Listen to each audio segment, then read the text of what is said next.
Chandrababu Naidu is going to be on India Today television very soon. The TDP already picking up these numbers. They are flying with them. This, frankly, Rahul Verma, is the first piece of good news they've had for a party. And I think this is where legal overreach always is double-edged. You think you're killing your enemy.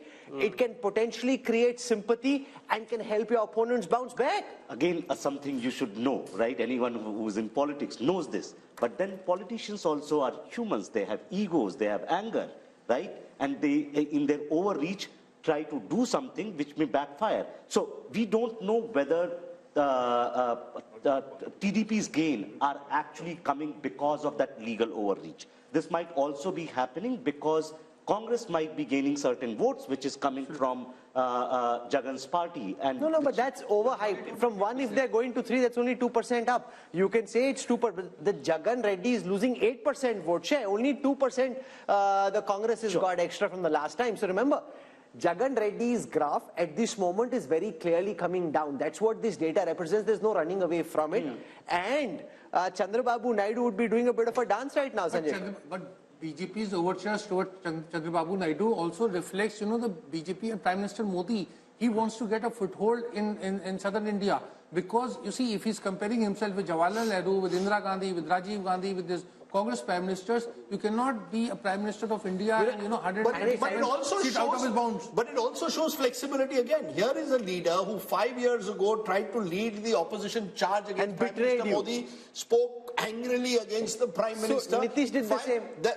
And you're willing to embrace them all. So I think the Prime Minister is very clear that in politics there are no permanent friends or enemies, something that the Congress could learn. Think about it. Jagan Mohan Reddy comes from a Congress family. What stopped the Congress in all these years from making at least one solid overture to him to try and embrace? What do you do instead? You send his sister to contest against him, which clearly for him is a red rag. You've actually, according to which he said in the interview to us, you've divided my family. So any question of his him, family is already divided. No, the fact, no, 1 minute. What stops the Congress? It's been 15 years now, almost since Jagan left. You could have made an ego. There's a difference. Yes. No, my point is the Home Minister often says, BJP is ready to make that extra step of flexibility. Because the Home Minister often says, and the Prime Minister believes this, that power में होंगे तब अपनी ideology को हम implement करेंगे ना power में ही नहीं है तो कैसे implement करेंगे? Whereas Rahul Gandhi says power is poison. I think that is the fundamental difference. Rahul Gandhi says power is poison. Rahul made a very good point. That you see, an ideological party. BJP claims to be an ideological party, but is a party of power.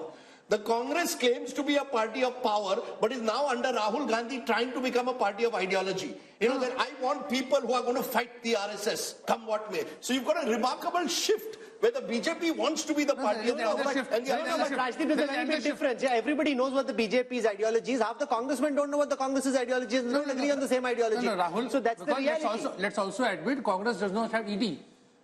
Sorry? Can I Congress does not have ED. Sure, the ED is a factor which we will discuss, of course, but that's a separate factor. One small point about TDP. See, even in 1999 and in 2014, TDP only came to power when it aligned with BJP. So TDP never came to power. That's the point I was trying to make. So TDP has never won election. That's a very remarkable point, Rahul Verma. Thanks for putting it. Because in 1998 election, in the undivided Andhra Pradesh, BJP on its polled almost 20% votes, which forced TDP to join hands with BJP, and he swept again in 1999. So he made a very remarkable point. But can I make a distinction?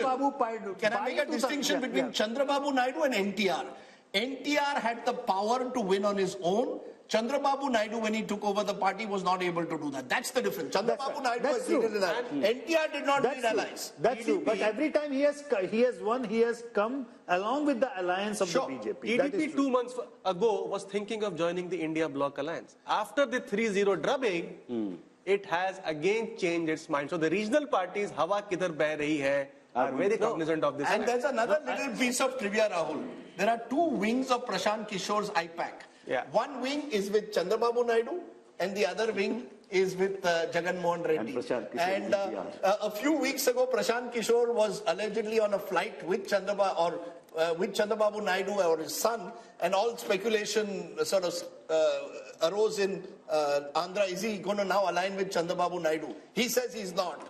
But if these numbers are true, he clearly knows who's on the winning side. Jagan didn't give the NOC. But are you surprised with these numbers? Are you surprised at all with these numbers, Sanjay Kumar? No, about Andhra, we are all discussing TDP and YSRCP, but we are not discussing Janasena. I think Janasena is very important. If you just pull out Janasena from the TDP How much alliance, is the Janasena vote? It's roughly about 4.5%. But if you pull out Jansena from the TDP, then Jagan Mohan Reddy is back in the game. That is so sure. And it is a situation like Bihar. Nitish Kumar at the center. There are two other players. You know, like RJD and BJP on one side. Whichever side Nitish Kumar goes, that party gets. But it's fascinating. It is a fascinating verdict. I want to go across now to Tamil Nadu. And Tamil Nadu is the one state where the UPA or the India alliance, at least at this moment on the surface, looks settled. The turbulence is on the NDA side because the AIDMK and the BJP are now separate just at this moment, and this game is changing so fast that I don't want to end up saying something which makes us look silly a few weeks down when people look back, because that's the way everything we're saying is just commentary at this moment. Things, of course, can change. So here is Tamil Nadu. I'll start with the vote share numbers first. So the NDA projected to be 15% vote share.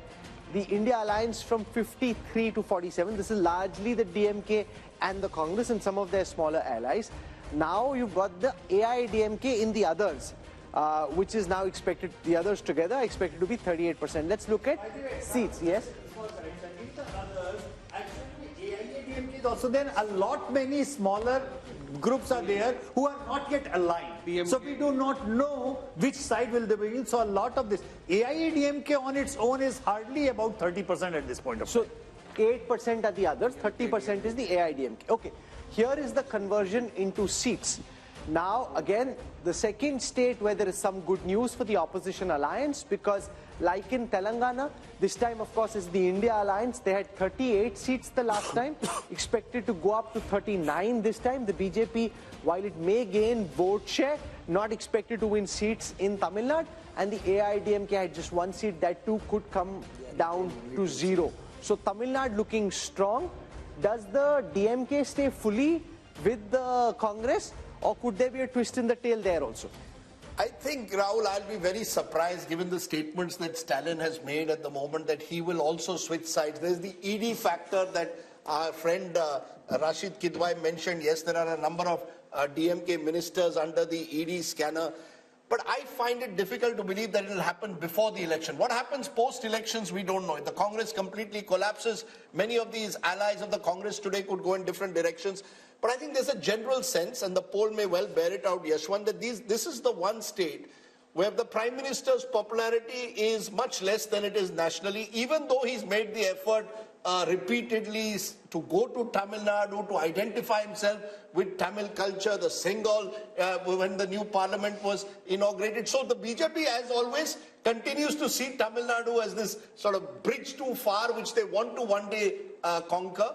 But now look at the effort he makes with the Kashi Tamil Sangam. Yeah, but my sense is the AIDMK's collapse over the years has only consolidated the DMK and has put the BJP in a difficult position. Do we try and occupy the opposition space, or do we tie up with the DMK? Either ways, you know, the vote share increase is not going to result in the seat conversion. So is there a vote share increase substantially? Yeah, it's a vote share increase substantially. It could be further because, as I said, many of those smaller splinter parties might still go this way, that way, or the ND way. We do not know. No, is the BJP gaining or is the AIDMK gaining this plus 3%? It's the BJP gaining. AIADMK is not is going down and down and down all the way. And by the way, AIADMK is counted in others in this calculation. It's not counted in the NDA vote share for that. Yeah. No, but so you're saying a 15%. Just a minute. You're saying a 15% vote share is principally a BJP vote share? BJP and the other perceived alliance partners of the BJP, and that's not a very big number. I tell you why. In 2014, BJP actually contested with his alliance all alone, not being part of AIADMK or DMK, and they polled 18%, which is a decent enough number. But that vote share, just like Kerala, as I mentioned, BJP almost touches approximately 20% in Kerala. In Lok Sabha. But in Lok Sabha, but 0 seats. It doesn't really matter. 3 states where Prime Minister Modi has actually bent over backwards, I would say, in order to accommodate the political sentiment, Tamil Nadu, Kerala and Punjab. The gap is reducing. They are having a growth of organic level, I would say, but unlikely to convert into seats. Rahul, is there any possibility there's a buzz that the Prime Minister could contest from Kanyakumari as a second seat? No, so there's a buzz that, he wants to he wants to bridge the north-south divide himself. One seat in the north, one seat in the south. Possible? But Rahul Gandhi also showed some sense of weakness when he picked Wayanad. The Prime Minister may not wish to go only for the reason that if this north-south divide picks up and for some reason they end up on a shaky ground, you don't want to expose the man who's supposed to be invincible to any form of threat. Therefore, will they take that risk? No, they will go all out to shore up their fortunes in Tamil Nadu. Remember, the BJP is the only party at this moment which has a 20-30 year horizon on things. When I speak to top BJP leaders about, say, the strategy for Tamil Nadu, or say, why don't you just patch up with the AIDMK at this moment, it might make it easier. They're saying, we want to end Dravidian politics. Not just about coming to power at this moment, it's also about a larger political, social, ideological fight where we want to integrate the country. I mean, at least they're talking that language and then pushing in that direction. Right. Oh, now, like the Chinese have a 20-30 year horizon, the Congress doesn't even know what they're doing tomorrow. Raj, where do you therefore see the DMK being? If these numbers hold, the DMK will presumably be, if not the second largest party, certainly the third largest party once again. Does the DMK remain where it is with all the ED pressures that we speak about? Other allies are slowly drifting away from the India alliance? Or is there, you believe, a chemistry with Rahul Gandhi and the Congress that Stalin intends to cement? I think you have to look at what he gains. If it's only the ED that is putting pressure and how deep that pressure is, one has to look at. But funding? Yeah, but fundamentally, Tamil Nadu doesn't believe in this one nation, one party, one nation, one language. So there's been that protest going on from the 60s. The more the BJP tries to emphasize all these things, and let's not forget, Prime Minister Modi had, as part of the temple run, went right down to Tamil Nadu and did two temples out there to assure them that, look, we care as much not just of the Ram Mandir, but all your tradition and culture. So at the moment, I don't find a reason why Stalin should be switching unless there's some inside information. No, also given the comments that Udaynidhi Stalin has made about Sanatan Dharma, I presume the BJP can't be then seen to be embracing them right away. Yeah, and the Tamil culture and the fact that anti-Brahmanism had ruled for, and continues to in many senses, it's going to be difficult for the BJP. It'll get this 10-15%. Mr. Modi's popularity is there, and we need to see that. Okay, let's turn then to the final state in our southern sojourn, which is the lovely state of Kerala that often marches to its own beat. Take a look first at vote share. If elections are held in 2024, what happens in Kerala is the UDF, that's the Congress-led front, 46% vote share, LDF 32%, 14% back, NDA 17, others 5. How is this translating into seats? Well, it's virtually a repeat of 2019. Once again, a clear sweep for the Congress-led UDF. The best news for the Congress so far, apart from Telangana, is coming from Kerala. 18 to the UDF, just 2 to the LDF. But remember, both are part of the India alliance. So no, but it's a big change from 2020, Yashwant Deshmukh, where you had the LDF come back to power. Now you've got, for some reason, very clearly in a Lok Sabha context, anti-incumbency against the left and very strong pro-incumbency against the Congress. And if Kerala was India, Rahul Gandhi would be Prime Minister. Absolutely. If Kerala was India, Rahul Gandhi would have been not only the Prime Minister, he would have been a Prime Minister with Rajiv Gandhi kind of majority. But having said that, I think 2019 numbers also came after a victory of left front in the assembly elections. And so that way, Kerala is a very much split vote. Because they are voting for assembly level separately and Lok Sabha level. No, but what explains that vote, Rajdeep? It's very interesting. A few days ago, Kerala left leader told me, why does Rahul Gandhi have to contest from Wayanad? Can't he choose any other part of the country? We are his staunch allies in the India alliance and he's coming to take us on in Wayanad. So I think there again, people... He looks like a strong force in Kerala. No, so therefore, you see, the Congress is seen as a national party in Kerala. The left is seen as the regional party of Kerala. Mr. Vijayan is seen as the prominent the number one neta of Kerala. There may be anti-incumbency brewing against him also after 8 years in power. But I think the main reason is the belief that the Kerala voter sees the Congress as a national alternative to the BJP. GVL Narasimha Rao is now with us. GVL, the BJP was trying very hard on its own through the RSS to win something in Kerala. Yashwant's data suggests it's a bridge too far for this election. No, I think we are very confident of winning some seats. I will not say we'll be a big force in this election because Kerala doesn't, election to election, the swing is not more than 2% or 3%. Kerala is a state that moves very slowly. But certainly in this election, we are confident of winning. And what about Andhra Pradesh, where the Home Minister and Naddaji met both with Chandrababu Naidu, also meeting with Jagan Reddy? What's cooking there? I think these are political meetings that happen during election time. But certainly, no, I think you won't, until anything is final, I think you will not know. So you're flirting with both parties essentially? No, we have got support from both the parties as far as parliamentary strength is concerned. But as far as elections are concerned... But Naidu betrayed you. Would you take him back? I think these are decisions that party will take at the highest You come level. from the state, it's your patch. No, but these are political calls. That makes it even more difficult for him to come in, because it's his own patch. Rahul and Rajdeep, you see, there are no emotional decisions here. Political decisions are always based on wisdom, political wisdom and political sagacity. Because you accused me, you made some comment against me, or you called me names in a rally, therefore I will not tie with you. That's college level politics. Can I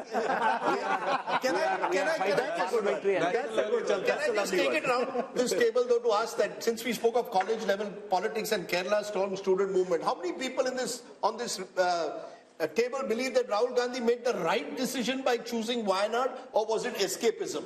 Did Rahul Gandhi escape from the reality of trying to rebuild and revive his party in UP by going to Kerala? Is that a mistake? Or is this a pragmatic decision to stay on in the Lok Sabha? Who wants to go? I think it was a pragmatic decision, and Rahul is very comfortable. If you see his, even Bharat Jodo Yatra in Kerala, whatever he was doing, talking, indulging in all kind of activities and all, he was very comfortable. He was what he is. So but you can't win India by becoming the Prime Minister of Kerala. To take off from what was just said. That you've got to, instead of investing in rebuilding the party in the north, you're building your base in Wayanad, where your principal opponent is your India ally, the left. I think yes, but these are not easy decisions. It's like, Prime Minister Narendra Modi contesting from Tamil Nadu. I don't think so. I don't think Prime Minister Modi believes, or his party believes, in any kind of bravado. No, but Rahul could have taken Telangana, he could have taken Karnataka. Why take Kerala, the one state where your ally is from your India alliance? Well, that would be a choice if you can. Is this KC Venugopal telling him take a safe seat? Why not? Large minority population, and that also is seen as a factor. You're choosing a seat with a large minority population. It gives the BJP, and they did it in 2019, that you only want to contest a seat with a large minority population. What are you saying? Are you saying minorities are not? They're also as much as Indian. They're not Bangladeshis. Sure, but it gives the BJP an opportunity to play on the seeming weakness of the Congress. That the Congress is only relying now on the minority vote. No. Given a chance, I think the BJP would want to be very comfortable with minorities, simply because they are also, bona fide voters governed by rule of law, constitution. Okay. Rahul Verma, you agree that Rahul Gandhi did the right thing by picking Wayanad? Depends on what the right thing means, right? Like if the right thing is just about getting a Lok Sabha seat, perhaps yes. If he thinks he can revive or make the party very, very strong in South, that's also right, as Rashid is saying that in southern India, and even this poll is saying that Congress is actually gaining in South. No, not in South, only in Kerala. Where in the South? In Karnataka, BJP is doing well. In Andhra Pradesh, the TDP and the YSRCP. In Telangana, Congress is doing well. In alliance with DMK. In Tamil Nadu, they would do well. So in that sense, it's not a bad decision. I think, should he look towards South as well as build the party in North? That's what a leader is supposed to do. Modi campaigns in North and South and East and West, right? If you want to be a national leader... I think one of the key reasons, one-liner I would say, he lost Amethi because he went to Wayanad. Yeah, well, what I was told is that they saw their polls in Amethi suggesting a very tough fight, possibly losing. They looked for a safe seat in the South and picked Wayanad. So it was almost like some kind of security which Rahul Gandhi was offered. That No, but imagine if he's your main batsman and he's looking for a safe which position is to bat. my point. You Yes, see, everyone this does is that. precisely my point, Rahul. That I would have, if you wanted to choose South, choose Karnataka, for example, a state. Where did Indira Gandhi go? Indira Gandhi went to No, but what would be went to Beda. what is the Sonia safe seat Gandhi for went to Karnataka, Bellary. Congress in Karnataka? No, Mr. It's a safe seat. I have no doubt that there could be potentially safe seats, Okay. including potentially Chikmagalur. But So, look let's- at the projected vote share and seat share of the South, because Rahul, I think it shows the exact opposite of the North. The vote share in the South, as per the Mood of the Nation poll, NDA 23%, India 41%, others 36%. How does it add up in seats? NDA 27%. That's just a small dip from last time. Remember, BJP got 29 out of 130. India 76. Slight up because of Telangana, others 29. But basically, you really have two Indias politically. You have the BJP dominant in North India, and you have India Alliance doing very well in South India. So whether we like it or not, there is a South-North political divide in this country. What implication that will have with delimitation is going to be a big question in a couple of delimitation years is from very now. far. Couple of years from now. At this moment, we are focusing on what is the mood of the nation. Welcome back. You're with us on the India Today Mood of the Nation opinion poll. The results of this poll are already buzzing and trending in every state, from Andhra Pradesh to Telangana to Uttar Pradesh. Wherever we are going, a mini tsunami on social media, lots of posts being viral, exchanged. So that's good buzz to have. We now want to come to Rajdeep's home state of Maharashtra. He's already itching, getting out of his chair, all set to get you what should be quite shocking. No matter what you're thinking is happening, I think you'll be shocked by what Rajdeep's about to show you. Rajdeep. We've gone to the north, we've gone to the south. But the best part of the country is when you're a West Indian. Arey, aise. So I'm going to go as a West Indian, I've got to go to Maharashtra. And whoever thought Maharashtra would be one of the states which would see so much of chaos and instability in the last 5 years? We've had 3 chief ministers and plenty more in that state. What is the mood of the nation showing for Maharashtra, state that will have both Lok Sabha and later in the year Vidhan Sabha? NDA 40%. NDA 40%. So that's the BJP and the Shiv Sena into bracket Shinde.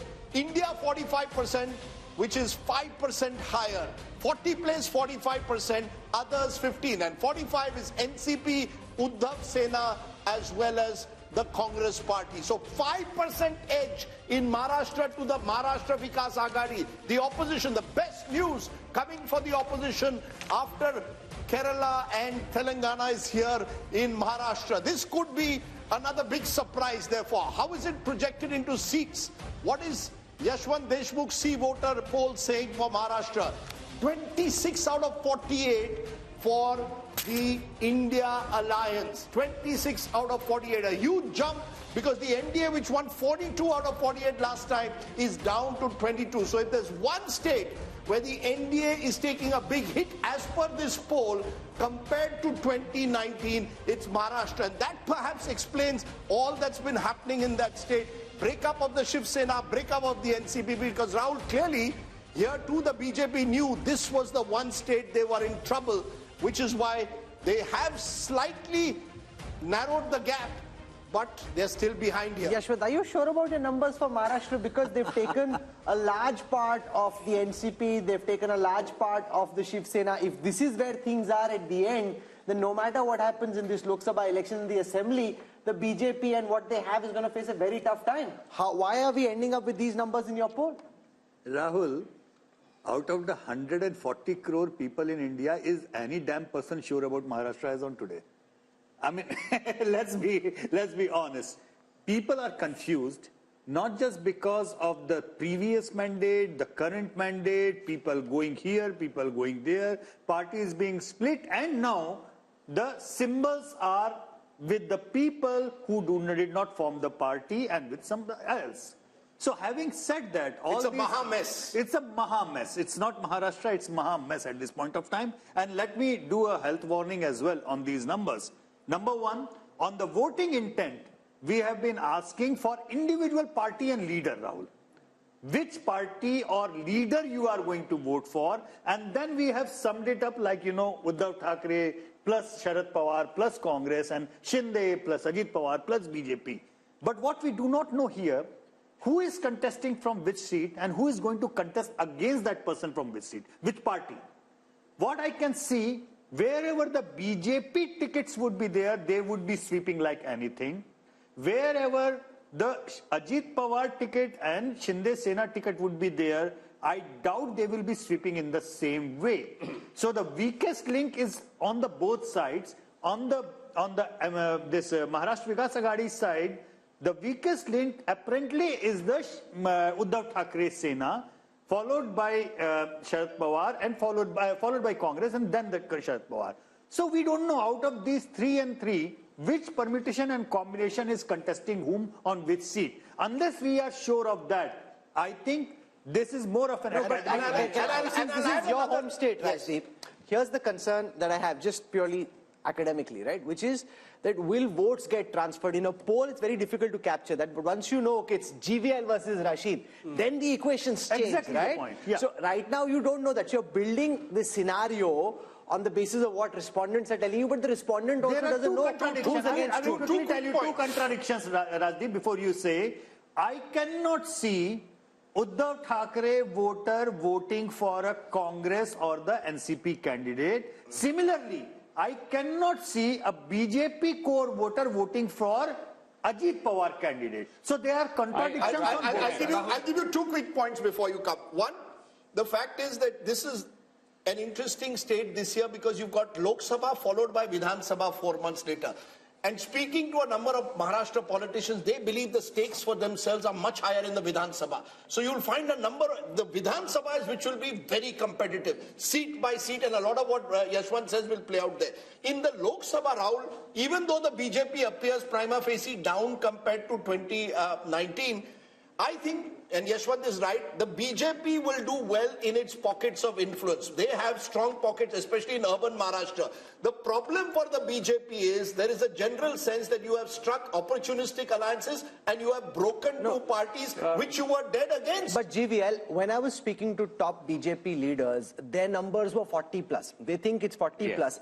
But a 5% lead for the India alliance, after all the todphod you've done, if this is where it is 22 versus 26, then it's obviously not the way you're calculating. No, I certainly don't see the numbers the way the poll is predicted, Yashwant's poll.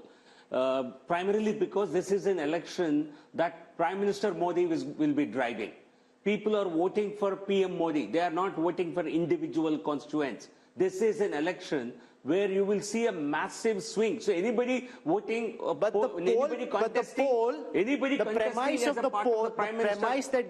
premise which is also the reality of Maharashtra politics gets reflected in this poll is that BJP at this moment is not a pan-Maharashtra party. Modi might be a pan-Maharashtra phenomenon. BJP per se is not a pan-Maharashtra political party. Even in states, Haryana, was Haryana a BJP state until 2014? Did BJP ever win a couple of seats in Haryana? No. But once Modi is on the scene, Prime Minister Modi ji, he is one who will drive the entire vote. Please give me the popularity ratings because that will give you an indication. Can I just explain? If you have those numbers. No, look, last time the BJP contested 25 seats, the Shiv Sena 23. And the BJP and Shiv Sena did extremely well, winning 42. Now what's going to happen is the BJP is going to put pressure on both the Shinde Sena and the NCP Ajit Pawar group to contest less. And the BJP will look to contest at least 30 and divide it. The Ajit Pawar's party is happy not to contest Lok Sabha. Their energies are on Vidhan Sabha. Similarly with Shinde Sena. So that might actually mean the BJP could contest more in the Lok Sabha. I think the worry is that there is genuine anger against the way governments have been broken, fallen on all sides, towards all politicians. So I think you will find Vidhan Sabha becoming a real battleground. Lok Sabha, the Modi factor does play out. Sharad Pawar clearly is weaker in a Lok Sabha election at the moment. He may not even be able to sort of, campaign as aggressively there as he would in a Vidhan Sabha, but he will hope for some sympathy. Uddhav Thackeray is hoping for sympathy, which may come in a Vidhan Sabha, may not come in a Lok Sabha. So Rahul, you could see Maharashtra in the space of 5 months having two very different verdicts. But, Madhu Yaksha Gaur, this is your good news. If there is one state where you need to perhaps invest more attention in the next few months is Maharashtra. And the feeling is typically the Congress is not seizing the opportunity. you're missing the opportunity to miss an opportunity. Many of your leaders are leaving, joining Ajit Pawar's faction. Milind Deora left to join Shinde Sena. Today, Baba Siddiqui, your MLA, former MLA from Mumbai, has left, is likely to join Ajit Pawar. So you're not holding on. You're the Kamzor Kadi. Hopefully, your predictions may hold on to the leaders who are planning to leave, Rajdeep. But having said that, this has been expecting in Maharashtra, Rajdeep. I think various projections and studies we've done. And we've been very hopeful on Maharashtra because of this third port, what Rahul says. It's not helping with the people's mood. Secondly, I give this credit to Prakash Ambedkar also joining INDA group can help also the Maharashtra Vikas Agdi to win more seats. Rahul, how do you explain these numbers? The fact that you've got what seems on paper a strong alliance now with Ajit Pawar there, Shinde there, the other parties seem weakened, but they still have a 5% lead in this poll. So, with lots of caveats, because no one knows what's going to happen in Maharashtra, but if our thesis is right that people in Maharashtra are unhappy with the way parties have broken alliances, then the expectation would be that the turnout is going to get depressed, which means it depends who has the more cadre on the ground. So it doesn't matter where Ajit Pawar has gone or Uddhav Thackeray has gone. Who has which of these groups actually got the cadre on the ground? In a depressed turnout scenario, cadres on the ground will make sure that your core voters turn out and that group will have advantage. Your sense, Amitabh? See, actually, it's a khichdi. So, nobody knows which party has the vote, but Shiv Sena and NCP have the symbol. Symbol plays a very important role in elections. That's number one. As you said, BJP will now bargain for a higher number of seats. So it will be able to win more and also transfer its votes to the SHS and the NCP candidates. Now it depends upon how much they have. However, the bad news for the India Alliance is that Congress becomes the #1 party of this India bloc because it is the largest party today in the Vidhan Sabha. And it will demand for the highest number of seats. And here is where the India bloc does not have a track record of elections because they have not fought together, and the seamless transfer of votes will be between candidates is unlikely to happen. But if they had any political smarts, the Congress and the India Alliance, Rajchingappa, should now be doubling down where they see opportunity. Maharashtra, instead of frittering precious ammunition on states which are fallow ground, they should focus on where the land looks politically fertile for them. The problem is that's not how they're thinking. BJP is going state by state, seat by seat, candidate by candidate, plucking, and the Congress is trying to do some kind of an ideological revolution. At least Rahul Gandhi is attempting some kind of an ideological revolution here. But I think the reverse is also true. The way the BJP and Mr. Modi is obviously party to these decisions has been picking up and splitting parties and everything else, and Rajdeep talked about it, doesn't do their image any good.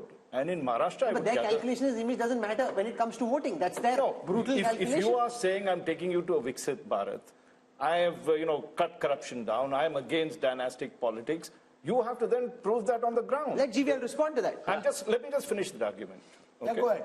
Because I think it's a principled thing that happens. In Maharashtra, I have a feeling, Rajdeep could vouch, and he also expressed it, is I think there's a Marathi pride which you can define in some ways or the other, right? People must be truly fed up at the way these parties have behaved on that, the way they've split, completely cynical. How do you explain that when you want to take this nation to greatness and you're playing let GVL respond to that. They see people are very, very practical, let me put it this way. People have great trust in Prime Minister Modi. They know he's the one who will deliver Viksit Bharat. And if he does not have the strength in a particular state to sweep that state, let him galvanize, get that support, because we want him to win. The people want him to win. People have trust in him. No, sir, but can I ask you, you're saying people have faith in Modi. Point taken. But when Mr. Modi says there is a 70,000 crore scam in irrigation, points virtually to NCP and Ajit Pawar, 1 week later, Ajit Pawar joins you, what's the message? I was in Nashik, where a gathering which included RSS people were there, and they all said, sir, khoke ki rajniti hai. They openly said it. They openly, the word khoka has become a sort of common parlance on the street of Maharashtra. How does that lift the Prime Minister's image? If one moment you say there's corruption, next moment you tie up with the same corrupt person, how does it lift your image? Let me tell you this, people understand there are some political compulsions. At the end of the day, you want Lord Krishna to win. You want Bhagwan Ram to win. There are some adjustments they will have to make in the interest of larger sure, but have you national gone too good. far? The point is, no, I'm telling you, this is the Hindu psyche.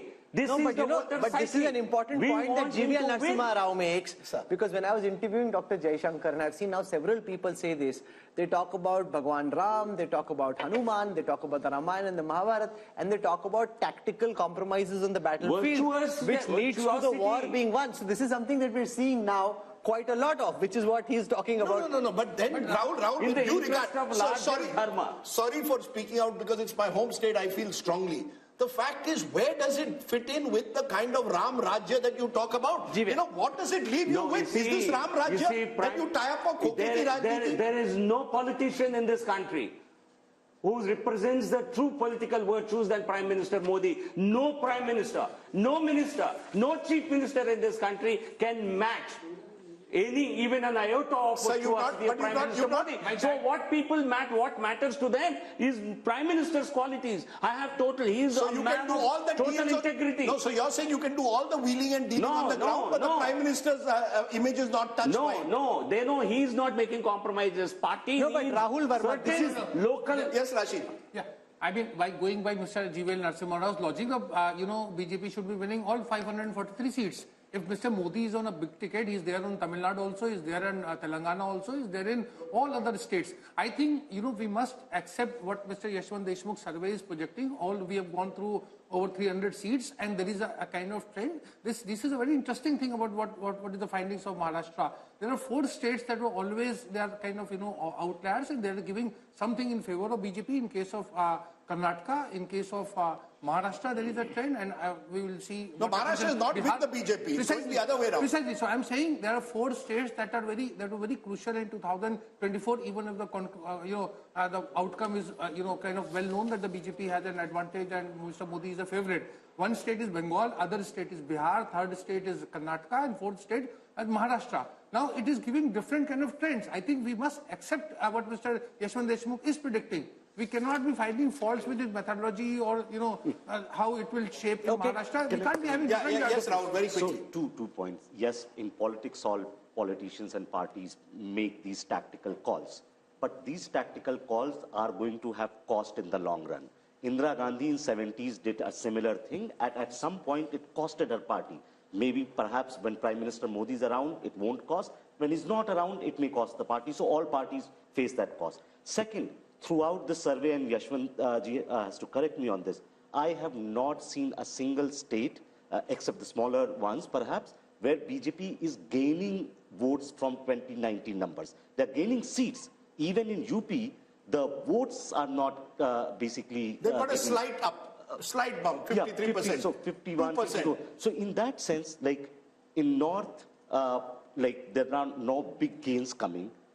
In terms of vote share, and even in South and West. So I think where perhaps Mr. Narasimha Rao can explain us that why, despite everything in these 5 years, BJP is not being able to make and the interesting point about Maharashtra... No, but I'm a little shocked by his argument. Listen, remember also that you are dealing with 10 years of being in government. Sure. Look at Biden after 4 years. Look at Macron. Look at Trudeau. Here's a man who's been in power for 10 years. If he can retain his historic numbers, that's by itself is a superlative performance.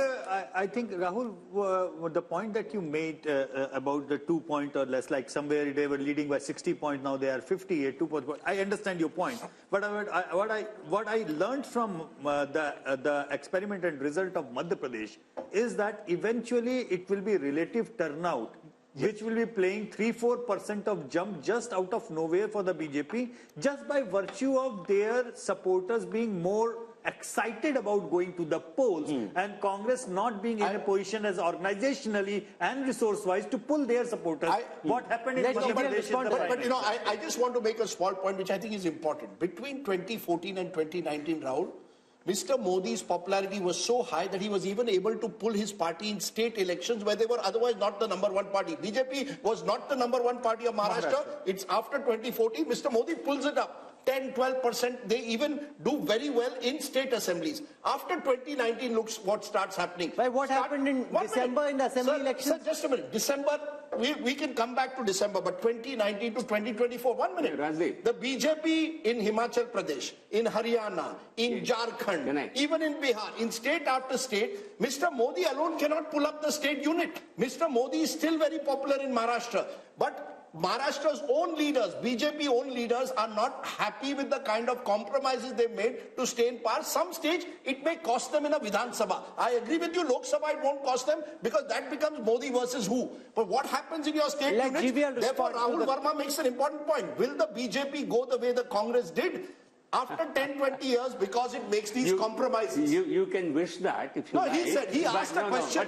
But you see, politics, what happens today doesn't influence voting patterns 20 years down the line. I think that makes no sense at all to me. Now, coming back to your question, Modi ji, he was able to pull several assembly elections initially, but you are saying subsequently he did not do so. Because, you see, once you have pulled an assembly election, the local performance and local leadership has to hold there. People will hold every government accountable. You accept that?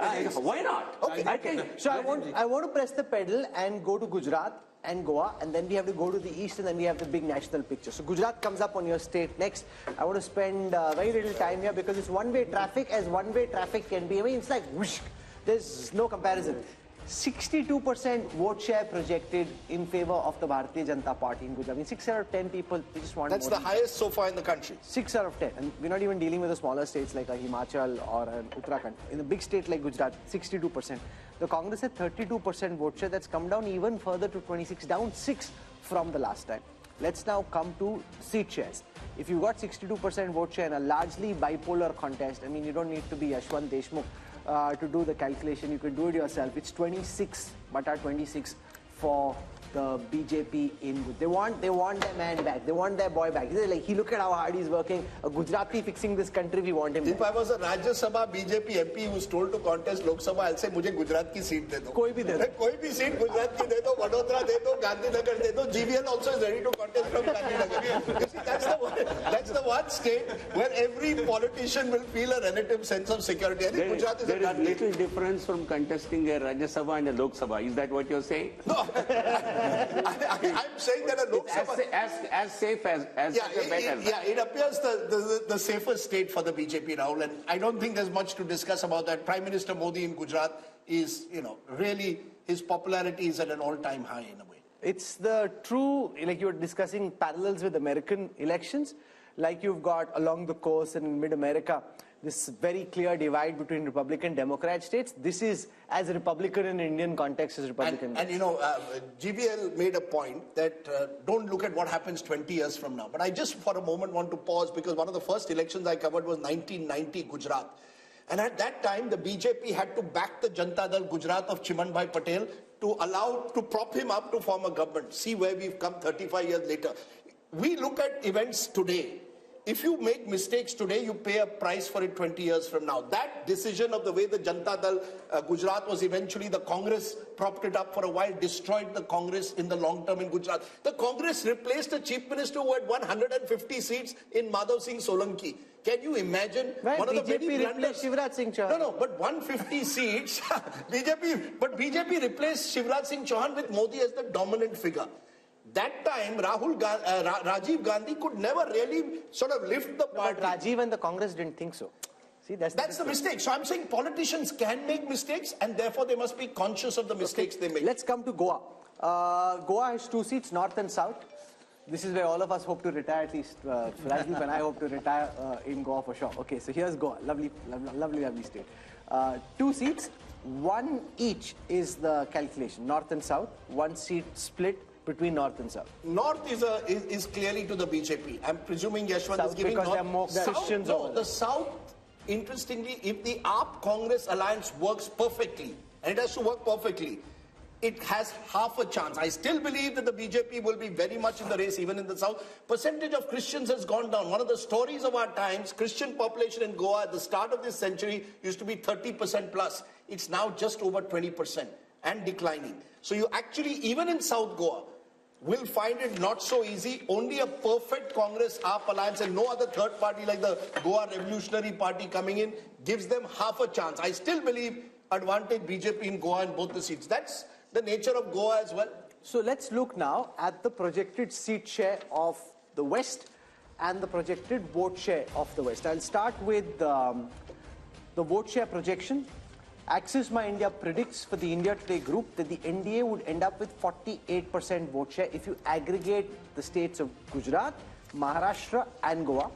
The India Alliance at 38, a 10% gap here for the NDA. Converted into seats, the NDA is at 51, the India Alliance at 27, and why it seems that this is not as one way as the North is because Maharashtra is sticking out as the one state where the BJP's dominance is not quite what the BJP top leadership would like to believe. But look at the story, Rahul, the northwest monsoon. 154 in the north, 51 in the west. You're almost home and dry. Between the two, you're slightly below where you were in 2019. There you won 230 plus. You're slightly below because of Maharashtra in particular, but you're still almost there. 400 par kaise hoga? We haven't come to the east. We haven't shown the big picture there. So that's just we're halfway through this show. So we'll slip into a break. When we come back, we'll show you what's happening in the east of India, and then there is the big national picture. Stay with us.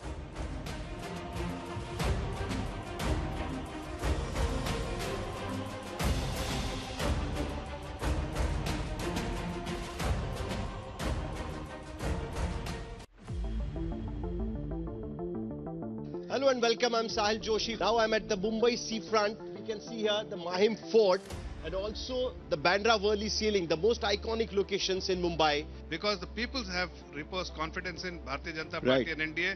And Eknath Ji Shinde has done what the people wanted. People wanted Shiv Sena and BJP together as we have been together for 25 years. It is only the MLAs who have defected. It is not the people who have defected. How is Ajit Pawar like-minded party with the BJP? The way it worked in line with the expectation of the people, and that's why we are confident of our victory. If you are so confident about 370 votes and 400 for NDA, why do you want all other alliances with you? Why do you want all small parties with you? वो washing machine से धुल गए, ये कमल detergent में सब धुल जाते हैं. We are shifting our focus to Gujarat. Confidence in the people's mandate is very, very certain. The youngsters have come in and they have taken the major positions in Gujarat. I feel things will be very different. In Gujarat, if you ask any Congress leader, but they are all demotivated in Gujarat purely because they know they are going to lose. Election of 2024 will be an election of Modi versus Mudda. Our phones are buzzing, multiple politicians, their well-wisher supporters across states calling, wanting to know something on the site. There's no sideshow happening. If you want to know what the numbers are, stay tuned to our coverage on India Today as we take you through state by state, region by region, and then finally the national big picture. We want to come to the fascinating state of Bihar, where Nitish Kumar's U-turn has made things very topsy-turvy and very exciting, which is also why the Mood of the Nation poll had to do extra polling to be able to capture what's happening in Bihar. On your screen right now are the vote share numbers for Bihar first. 53% is what they had in the last Lok Sabha elections. They're projected to be at 52, but there is, on the surface, it seems not much has changed, but so much has changed internally because the JDU, which was earlier with the India Alliance, has now jumped over, which is what kind of keeps the BJP-led India Alliance where it was. The India Alliance was at 31%. That's expected to go up to 38%. Let's see how this converts into seats. For the first time now, on your screen, the Bihar projections on the 40 seats of Bihar. Yashwant Deshmukh and his team at C-Voter are predicting that the NDA could end up at 32. Remember, apart from Kishanganj, they had 39 out of 40 seats the last time. They expected to come down 7 this time round. The India Alliance, which had only 1, expected to go up to 8. So just imagine, Rajdeep, if Janata Dal United was actually here, BJP was staring at bigger losses in the orange column and the India Alliance was looking at bigger gains, which is what explains that somersault. You know, the fascinating aspect is that when you went to Uttar Pradesh, the BJP is holding its own. The moment you've gone into neighboring Bihar, even though the BJP has now struck an alliance with Nitish Kumar, gone back to its own party, it's down compared to 2019. In fact, if you look at the BJP overall, except for Uttar Pradesh, none of the major states are seeing a major jump for the BJP. In Bihar, so that's what makes Bihar very interesting. No, but because this happened so close to your poll, does your polling account for the full impact of Nitish coming back to the BJP? Not really. I mean, because we had to do a snap poll and see what kind of impact it was. We could sense two major things. Number one, yes, there is almost like 8% arithmetic jump, you know, from the India faction to the NDA, just by moving JDU supporters to this side to that side. Which could also mean that Nitish is now worth only 8%. Yeah, exactly. This is one of the points, which is like, instead of 16% which he polled in 2014, his core vote looks like more like 8% kind of thing. Number one. Number two, we still don't know who is contesting how many seats, you know, and please remember, even Paswan's party is split into two. So we have just taken in whatever the seat allocation was there in 2019 as our base one, and we realize that the probability of JDU tally going down even within the part of the NDA is quite significant, which means last time they contested 17, won 16, but they could even very well come down, crashing down to single digit. So what this means is that in the overall, yes, JDU did a wise thing probably to come back and, you know, safeguard their own thing. But if the NDA needs to pick up its tally, probably BJP needs to contest more seats, because there is a significant anger against the JDU, not just among the RJD supporters, but even in the BJP supporters. You come from Bihar. Does this poll account for the potential winning bandwagon effect? The fact that if voters in Bihar think that this is a Modi election, a BJP election, then they may more likely than just at the time of separation choose to go along with the NDA. That is most likely to be the case, because as Yashwantji is saying, BJP is likely to contest on a higher number of seats, give lesser number of seats to JDU, which is facing a decline in its support base. But if you see, both the parties were at 37% vote share. 15% is the Modi premium, because JDU was with BJP in Vidhan Sabha elections. So the Vidhan Sabha elections, when it factors into account the Modi impact, is 15% straight away. So, but with this swing of 8% from Mahagathbandhan to NDA, what would have been the result? It would have been 46-42% in favor of... The result would have been just bang opposite. So again, BJP, being a practical or a pragmatic party, clearly saw that there would have been significant losses in Bihar. The guy who won't like this U-turn was not is Nitish Kumar. If he thinks he's worth Rahul Verma only 8%, you know, that just shows how, like the BSP in Uttar Pradesh, like the JDS in Karnataka, the JDU seems to be a very diminished force. Yes, absolutely. And I hope Nitish Kumar realizes it. And Nitish Kumar perhaps understands that he's diminishing and he's still trying to make most of it. But with this 8%, he's still chief minister. No, the most valuable 8% you can have. So think of it. Since 2013, he knows that he's declining. But what he knows that without him, no government can be formed till at least till 2025. And he's making most of it. He's basically, he goes with, so he's one of those politicians where he's being opportunistic and ideological at the same time. He joins RJD, gets his caste census done. Comes to BJP, does certain other things. So he's trying to make most of it in a very, very small... But you know, look at, maybe the BJP looked at Yashwant's last Mood of the Nation poll. Yeah. And there were 3 states where the BJP was in clear trouble. There was Bihar, there was Karnataka, and there was Maharashtra. Yeah. What did they do in Maharashtra? They broke the 2 major parties, Shiv Sena earlier, then the NCP. In Karnataka, you went and tied up with JDS, brought back Yediyurappa into the fold through his son. And in Bihar, you got Nitish Kumar back into the fold. I saw this photograph in the morning papers today, Prime Minister shaking hands with Nitish Kumar. And I just wonder, you know, what makes politicians tick? Here are two people who've attacked each other personally at various stages. Nitish Kumar refusing more than a decade ago to even share a stage with the Prime Minister. But all is fair in love and politics. And I come back to it, Rahul. The BJP has shown itself to be a party of power while claiming to be an ideological party, and the Congress has done just the reverse. No, but I don't agree.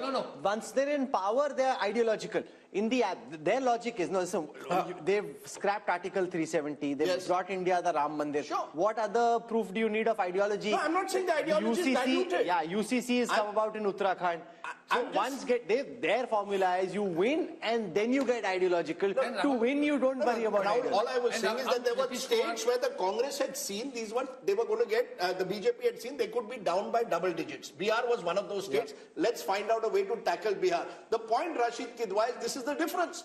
You see, I got a call just now from a UPA leader. Please show me which are the states where the BJP is growing. I said it's not about the BJP growing but holding its own. And they've held their own by strategic politics. Does the opposition recognize that, Rashid? Yeah, or will they only blame the enforcement director? I think Nitish Kumar's story is not complete without the opposition politics. Nitish Kumar seems to have gone on a rebound. He worked very hard for this India alliance, and when Mamata Banerjee, propped up Mallikarjun Kharge, and when Rahul Gandhi said that, he will talk to Mamata before appointing Nitish Kumar as India alliance convener, all these things look like... You're saying if he was appointed convener, he would have stayed on? Precisely, because Nitish Kumar was not doing 8%, he knew his days are numbered, he wanted to be a prime ministerial face, he may not have said it. And this is... If he was made convener, think of it, after 2023 December results, he's also making calculations. Being convener is only worth if you have a shot at something. So he thought he was on the losing. Shama Mohammed joining us of the Congress party. Shama Mohammed, do you believe that in Bihar, the BJP in this last stretch has trumped you by taking someone who was not too long ago seen as the architect of the India alliance? So perception-wise and now in reality, as per our numbers, the Congress-led India alliance has lost a big opportunity. I don't agree with you on that, Rajdeep. Everybody knows what Nitish Kumar is. Like I said before, if he had to go, he had to go. He keeps jumping from here and there. But you said a very important thing is, what is the ideology of the Bharatiya Janata Party? For example, let's look at the Meghalaya election. They were with NPP in Meghalaya before the election. During the election, they went their separate ways. Mr. Amit Shah has put in the manifesto that the party NPP is corrupt, and when they come to power, they will take action. They won 2 seats in that election, and they said very clearly, Conrad Sangma and NPP is corrupt. They go and join the party after the election. So yes, they will do anything. Opportunist when it comes to election, they are ideological when it comes to governance. So they bring in, as Rahul rightly said, Article 370, Ram Mandir, maybe uniform civil code after the next election. Ideological in governance, strategic opportunism, if you want to call it that, tactical politics when it comes to elections. Rajdeep, let me ask you one more thing. Then why is that you can eat beef in Goa, but you cannot eat beef in Karnataka? Okay, so that's now, let's just stick for the moment to the data. So no, they have no ideology. And one last point. This is not mood of the nation. I would call it mood of the media also. Today I was traveling from Delhi to Imphal, and the person in the plane says, dekho, Modi kya keh rahe hai? That we are dividing it into north and south. It's all about what Modi. But I don't understand why the paper and the media does not talk about how a present sitting prime minister insults the first prime minister of India, calls him all the names in the world, and nowhere in the world they do that. Nowhere. And let's not forget he was a freedom fighter. So why is nobody written about that? How the present prime minister keeps insulting a freedom fighter, the first prime minister of India. And see, you have to understand, people get carried away with what media is doing. Before 2014, we were questioned 100 times. I fail to understand why the present government is not. You could write an article on why beef is allowed in Goa, but not in Karnataka. West Bengal, another big state where the battleground is going to be tough. Let's take a look at the vote share first. Remember, the BJP did very well in Bengal, the breakthrough election of 2019. Now, in vote share, NDA 40%, holding its own. The Trinamool Congress 43.5%. Here we've separated the TMC from the rest of the India alliance because it's likely Congress and left will contest together. That's others 7.3. So Trinamool Congress 43.5, others including Congress and left 7.3, NDA 40. How does this translate into seats? BJP 19. They won 18 last time, 19 this time. They will be happy that they are holding their own in Bengal. TMC 22, down 1. Congress plus left is 1 seat. So Bengal once again, Rahul, becoming TMC versus BJP. Congress left getting squeezed out. And clearly the BJP holding its own. Rahul Verma, is there a way of knowing what this may have looked like if the TMC and the Congress and the left can't be together, but the Congress and the TMC were together? How much of a material difference could it have made to these vote share numbers? Like it's hard, right? Because you don't know what kind of transfers will take place and what the seat allocation to different parties. Yashwant, how much of the Muslim vote is the Congress actually splitting, or is it largely going en masse to the Trinamool? You see, the minority votes saturation towards TMC is already done and dusted. Yeah. So I don't think there is anything from the minority votes perspective left much to whatever the 8 to 10% vote that left in the Congress. But you're picking up still. How much vote are you picking up for the Congress? You see, they together they are polling every about 4 to 5% each in that way. But the funny thing is that I kept on thinking why exactly Mamata Banerjee decided to go on her own. And when I took a deep dive and tried to understand the composition of the what is left of left and the Congress vote, I realized that big number of them is actually anti-Mamata, not anti-BJP, which is now left with them. So there was a clear and present danger if the Congress and the left would have been in Mamata's alliance, then this vote, 8 to 10%, a huge chunk shifting them to BJP rather than coming Mamata's way. So, with one caveat, you know, the left definitely had to be on the other side. Mamata was very clear. She needed a three-cornered race. Left voter needed to split the anti-Mamata vote. The Congress voter is more interesting, especially in areas like Malda, which the BJP, you know, did very well last time. There, the Muslim consolidation. And she saw it in a by-election which she lost last year, which troubled her because suddenly the Muslim vote was drifting towards the Congress. So in 4 to 5 seats, I think it could make a difference, but 4 to 5. So these numbers could have changed by 4 to 5 if even now the Congress ties up with the left. That's about also, it, not more than that. Look into the statement and look into the body language of Adhirda and everybody else within the Congress rank and file. The way their campaign has been, it looks more of anti-Mamata, less of anti-Modi. So they are holding on to whatever they have. They are understanding there is a huge chunk of their vote which is primarily anti-Mamata rather than But I will make again one caveat. Adhir Chaudhary is worried about Adhir Chaudhary. Adhir Ranjan Chaudhary wants to win his own seat. It's not about a Bengal strategy. If there was and this is where the India Alliance gets it horribly wrong. Do you have a strategy for Bengal or do individual leaders dictate terms to you as to how you do it? We must remember Mamata Banerjee has not left India Alliance. So this is the part of tacit understanding also. The left Congress alliance just to prevent the extra BJP getting extra. Oh, come on, there is no tacit alliance when Adhir Ranjan Chaudhary comes every week to Kolkata and attacks you in personal terms. There's no tacit alliance between Adhir and Mamata. Let's be very clear. So is he a Trojan horse? No, it's not about Trojan horse. Mamata is also doing a lot of poaching. By the way, sure. She is, but the point is, one-way street. No, the India Alliance should have decided, this is Mamata's point, who's going to drive your alliance in Bengal? Is Adhir Ranjan Chaudhary going to decide it or am I going to decide it? Congress got 0 seats in a Vidhan Sabha election just a couple of years ago. Can Adhir Ranjan Chaudhary simply to protect his own seat sort of dictate terms to Mamata? It won't happen. I think the India Alliance has singularly failed to have any chemistry on the ground, which is why Mohammed respond to that. It's a notional loss of, I agree with Rajdeep ji. Congress should have formed an alliance with TMC. There would have been a vote transfer because Congress vote is also anti-BJP vote. It would have transferred to TMC and they could have won 5 to 6 seats extra. So it's a notional loss and it's an optical loss also because it sends a wrong message to the entire Absolutely. Shama Mohammed, you want to respond? Yeah, see, I agree that we should be with Mamata Banerjee in West Bengal because we are supposed to be gaining there with her. There's a different story in Kerala because here in Kerala, we are the principal opposition. Let's understand that. We have, the UDF has 19 out of the 20 Lok Sabha seats and we've got more than 30 seats in the assembly also.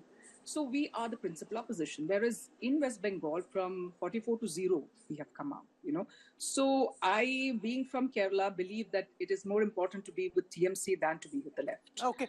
Sanju Verma now joins us. Sanju, it's been a good showing in the north, not so good showing in the south, strong showing in the west, and in West Bengal, which we're talking about right now, it seems that the BJP is roughly where it was.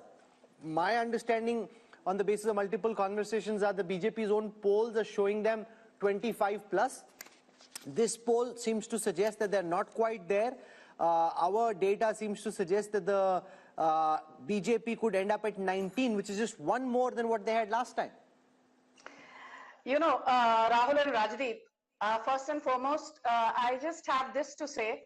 I think survey after survey, and especially Mood of the Nation, which is so hugely watched, thanks to Rajdeep, who's trending every second day, and Rahul Kanwal, who never misses an opportunity to show Rajdeep the mirror.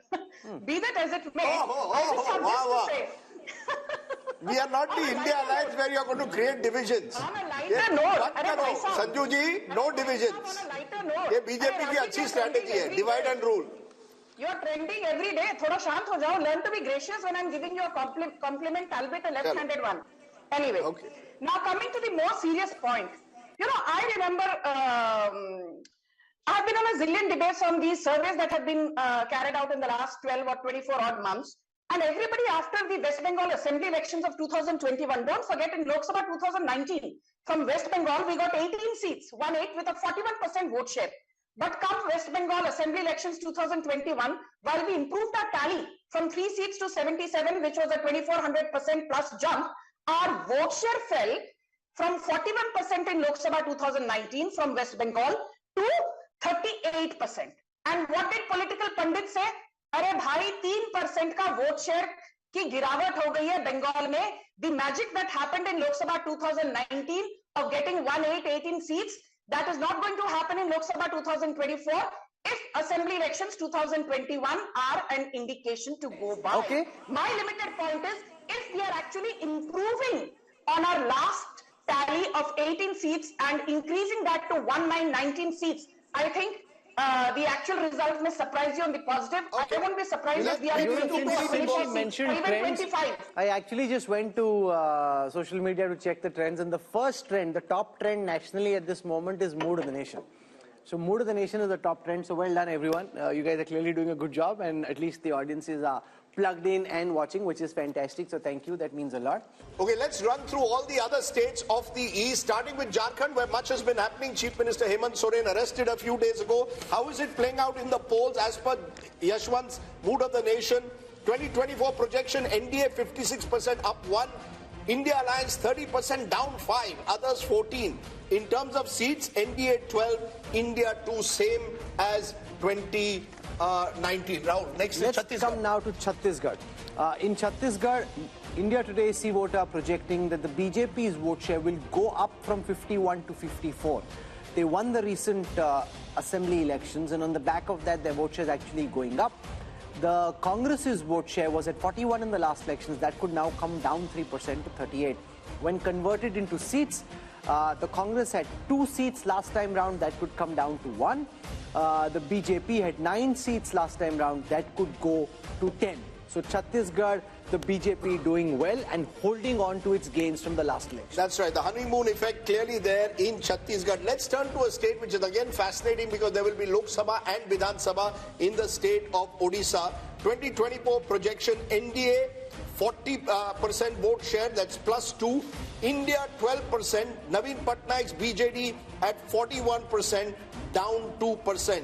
How is this all translating into seats? Virtually again a repeat of what we are seeing in 2019. In fact, a slight jump for the BJP, 10 seats up 2. The India Alliance, mainly the Congress there, is getting 0, down 1. And the Biju Janata Dal 11, down 1. So clearly again, all these states are almost repeating 2019. In fact, state after state, Rahul, if you look at the map of India, in many of the states, it's a repeat of 2019. Is there a way of looking at these numbers, Yashwant, and giving our viewers some insights into what may happen in an assembly context in Orissa? Because like Andhra, Orissa too polls at the same time. Orissa, there is a very clear split vote. There is an upswing for the BJP as far as the Lok Sabha voting is concerned. But as far as the assembly voting is concerned, it is clearly the Naveen Patnaik BJD way. Assam. Assam, let's look at the seat shares for Assam.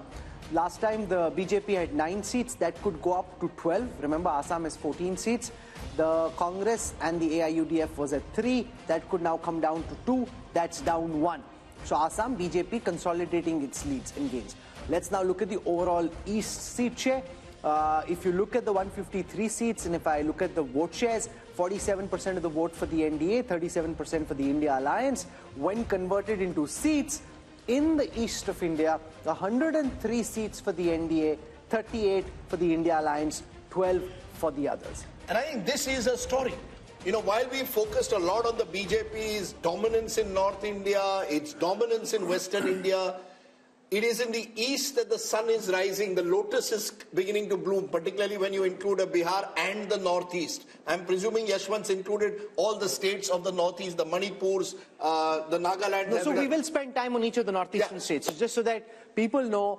We're going to go into a break, show you the national big picture, but we're going to spend time on each of the northeastern states as well. Hello and welcome once again to India Today's Mood of the Nation poll. All the findings in India Today magazine brought to you by C Voter. We've gone state by state over the last 3 hours. We've gone from the north, south, west and east. It's time now to give you the big picture. What would happen if general elections, which are not too far away, were held today? Rahul, take it away. Give us the big numbers. Can Narendra Modi do his hat-trick after all? Will it be 400 par? Rahul. This is the moment all of you have been waiting for. No Indian Prime Minister since Pandit Jawaharlal Nehru has won thrice over in 3 successive elections. If elections were held today, does the NDA reach 400 par as they'd like to believe? Is the BJP achieving its mission 370? We've seen the talk. Let's see the numbers. The NDA Alliance projected to bag 45% of the vote share, which is what the NDA Alliance had in the last election as well.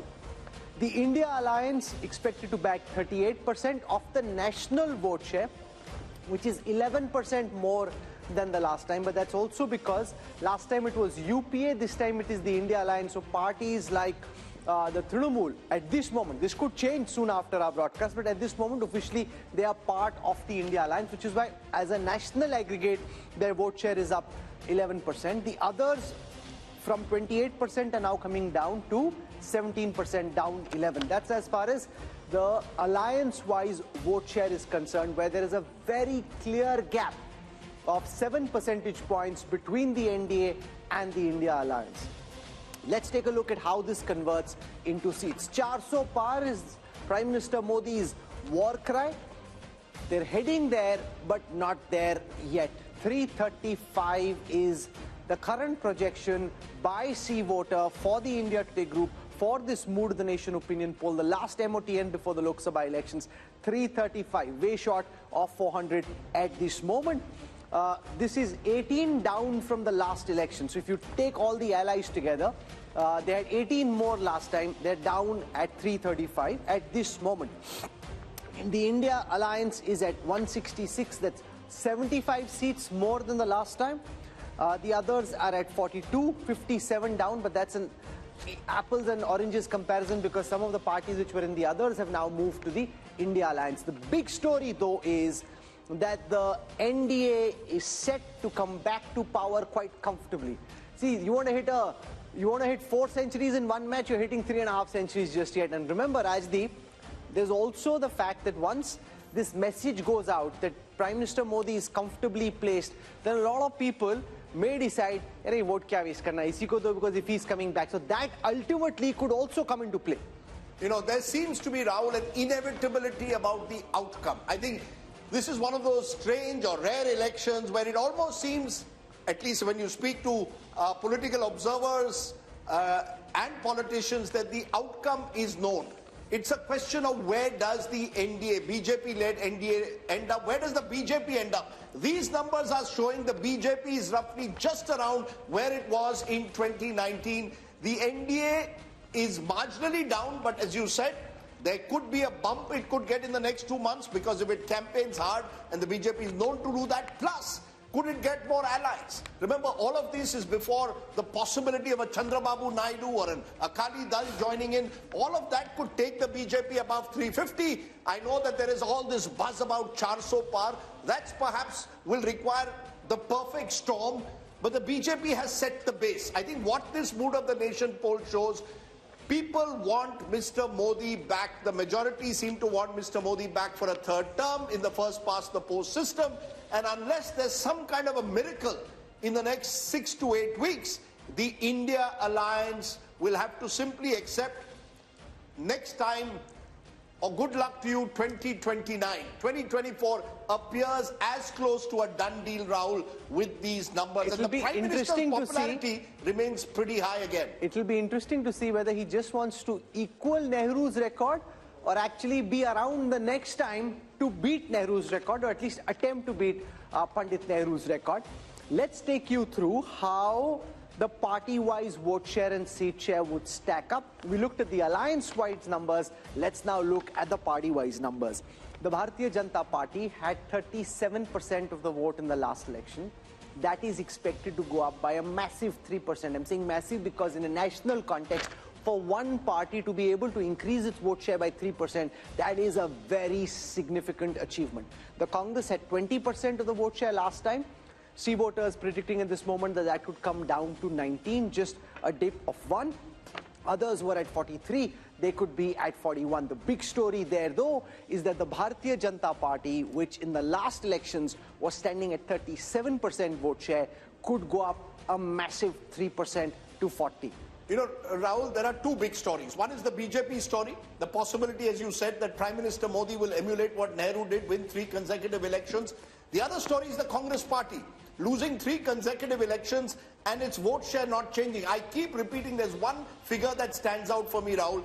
The BJP got around 7.5 crore votes in 2009.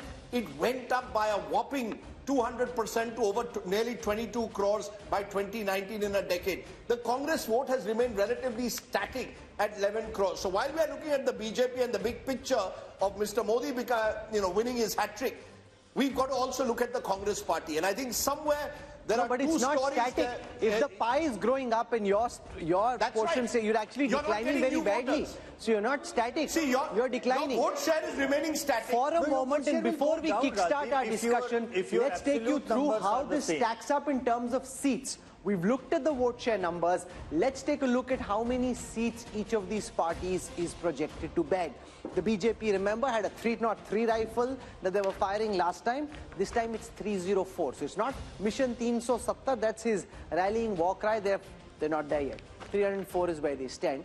71 is where the Congress stands, which is up 19 from the last time. Remember, there are gains in states like Telangana, which are helping the Congress do better than it did last time. Others at this moment are at 168, down 20. So that's where it stands. Prime Minister Modi very comfortably placed to be PM once more, which is why Raj Chingappa and his team are saying it's get set for a hat-trick. Raj, you want to give us what your headline is? What is it hat-trick? Is it the Modi momentum? What is it? It is set for a hat-trick. So is it about Modi? Is it about the BJP? How do you see it? I see your cover has Mr. Modi imperiously walking down. So we're calling it heading for a hat-trick. But let's, just for a moment look at the figures that are there. Yes. I mean, it's commendable that Mr. Modi in his 10th year is able to deliver the kind of numbers to the BJP and the NDA. And look at the term that he does it. In the second term, I mean, every world leader was under pressure, put on the mat. There was a once-in-a-century pandemic that was there. You had a complete collapse of the economy. You had the Chinese intrusion coming in. You had 2 wars. the Gaza and Ukraine war that pushed up inflation.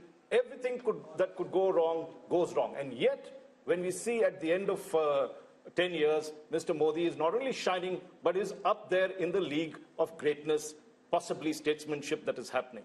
So I think we have to give him credit for what is it. Now, whether he's going to beat the record of Nehru, that has to be seen, but the polls indicate that. Whether he will beat the record of Rajiv Gandhi in 1984, that is to be seen, because 400 at the moment from what we took in these last 3 years, 3 or 4 bellwether states, the NDA seems to be holding, but not really catching up to the 370 that Mr. Modi wanted. I think what we will see in the next 2 months, there will be, I believe, because the way it is trending, and I studied what we did in 2014, when Dr. Manmohan Singh was aspiring and the Congress party was aspiring for a 3rd term. If you looked at our Mood of the Nation poll at that time, in January 2014, the Congress was down to 100, and the UPA was down to 122 seats. And the BJP, the trend line was that the NDA and the BJP was going to win it. Here, it's just the opposite. The ruling dispensation is doing it. So I would think that we are going to see a Modi wave, because they can only get better from here. They seem to have equaled what they've done, and we're going to see this huge movement. There are caveats, which... We will come to the caveats in a moment, but is that how you see it? The big takeaway is the BJP has consolidated, holding its own. If anything, Yashwant Deshmukh, it could go up, possibly in the next 2 months, depending on the nature of the campaign, the kind of momentum that you tend to get, that the winner gets a kind of bandwagon effect. Well, bandwagon or not, I've explained the relative turnout thing, which I think will be a very decisive factor, because I believe within the same vote share and sphere, just the higher relative turnout will give BJP extra 2-3 point jump, just by virtue of being able organizationally and resourcefully taking the supporter from their home to the polling booth. Out of that, having said that, you all know that from the seat projection perspective, I am a very, very conservative pollster. For what Raj is indicating, what Amitabh is indicating, probably is, they are poking me that, Yashwant, this is the starting block. And I agree to that, because when I look into the gap of 20% vote share for the BJP, Rajdeep, it's like, it is likely to end up a complete sweep in many of the states where marginally I have probability-wise given 2 or 3 seats to the others. So if you look into the 335, it can easily be 350 just by taking into the other sweeping stakes of the BJP. So is there any caveat at all, Rahul Verma? Is there an inevitability of the outcome, as I said, where the question now remains whether the BJP is where Yashwant has pegged them at 303, NDA at 335, or does the BJP go up to 340, 350, NDA 370, 380? Are these the only 2 scenarios you see, or is there a possibility of a 2004 miracle that the opposition is holding on to? In Indian politics, there is always possibility, but the other term I'll use is probability. The probability of this now turning in a reverse direction is very, very low. And see what is happening in some ways, just to sort of like add to what Rahul was saying. PM Nehru in his successive elections, 52, 57, 62, Congress vote share did not improve. What is happening with BJP, 31, 37, and now projected is 40, 3 months ahead of election. And given if it's a conservative estimate, BJP being an organizational party can actually pick up more votes. With that kind of vote difference, the seat translation is going to be heavy. And second point, Congress is holding on to its 18% vote share and 70 seats because of its perhaps performance in Telangana and states like that. And we don't know what would conspire in some of these states. If BJP ties up with, say, BRS, Telangana seat tally might change. What happens to the Congress party, Rashid Kidwai? 3 consecutive defeats, 15 years out of power. And while they may get 70 seats as per our poll, that could even come down to 40, 50 if the BJP goes up by 2030. Where does that leave the Congress party? Can it hold together with a 3rd debacle? I think, Rajdeep, it may sound a bit odd and bizarre, but the Congress would be very happy to know Yashwant Deshmukh's, finding and mood of the nation that Congress is getting 71 Lok Sabha seats. It will give them a formal position of leader of opposition in the Lok Sabha. Remember, Congress is very easily satisfied party, and that's the one reason why it is going down. On the other side, when Bharat Jodo Yatra, and this is a very big lesson for Rahul Gandhi, when Bharat Jodo Yatra was started in first phase, it was thought that with that yatra, Rahul Gandhi Congress would be able to increase, its vote percentage by 3 to 4%. They were actually hoping for 25%. So it's a very bad news that Congress is not getting vote percentage, no increase in vote percentage. I think individually in states there will be breakaway Congress factions because nobody wants to be in opposition forever. Amitabh, your big takeaway from these numbers, clearly it shows 2 months before the election, perhaps, as I said, more than any other election, a dead certainty as to who the winner is. I can only compare it with January 2019. January 2019, which is the best comparison to make, the Congress had just won 3 states in North India, and the poll suggested a tightening of the contest. The India Today mood of the nation actually suggested a tightening of the contest. A coalition government for the NDA. A potential coalition government for the NDA. Now we are seeing a clear majority for the BJP. What's your big takeaway? Is Indian politics heading towards some kind of a dominant party system, or is it about Prime Minister Modi being this domineering leader? So BJP is, of course, attaining the pole position which Congress used to acquire during the 1950s to 1990s. At that point of time, Congress was competing mostly against regional parties. Here we have BJP competing mostly against regional parties because regional parties tally is 168 seats. BJP is increasing its vote share. Congress is holding on to its vote share, and all its gains are coming at the cost of regional parties. In fact, the story, Rahul, for me is once again that remember 186 seats, roughly 186 seats, direct contest in 2019, Congress versus BJP. Congress won just 12. BJP won most of those seats by double digits. Nothing has changed. It's almost as if the Congress is where it is, comatose in a way electorally, and the BJP is growing. And because they're not listening. And the other factor, which is also in a way worrying, is the North-South divide. The BJP dominating North India, dominating West India, doing even very well in the East. It's only the South which seems to be marching to its own beat. And I wonder what the implications of that will be long term. If the Congress had any good sense, and I'm not at this moment certain that the people who do are looking so obsessively at this election in the way that the BJP is, they should sit into a room, Messrs. Kharge, Rahul Gandhi, Uddhav Thackeray, Sharad Pawar, and say, let's thrash out the Maharashtra seat sharing formula before we leave. Sit from morning till evening, go seat by seat, thrash it out, compromise, and do the same for Telangana. Figure out who your candidates are, get on the ground. Instead of just spattering your ammunition all over the place, focus on their... No, but they're not even invited, Rashid. That's the problem. Each of those leaders are saying... Because Rahul Gandhi is there, so they need to... But what is more important? Sitting and fighting and trying to win the few seats you have an opportunity of winning, or this yatra which only seems to be causing trouble? Can I make an even more controversial point? Which is what? If I was the opposition today and I saw your numbers and the mood of the nation and all of us predicting the inevitability or the probability of the outcome, I would actually see one opportunity, and that is focus on state elections. There are going to be, look, there's a Lok Sabha election which the outcome seems inevitable. It's about whether... No, but you cannot, if you're in the opposition, you cannot take it as inevitable. You have to fight the election. No, you have to fight. That's why I said it's a contentious point. I have 100 rupees in my pocket.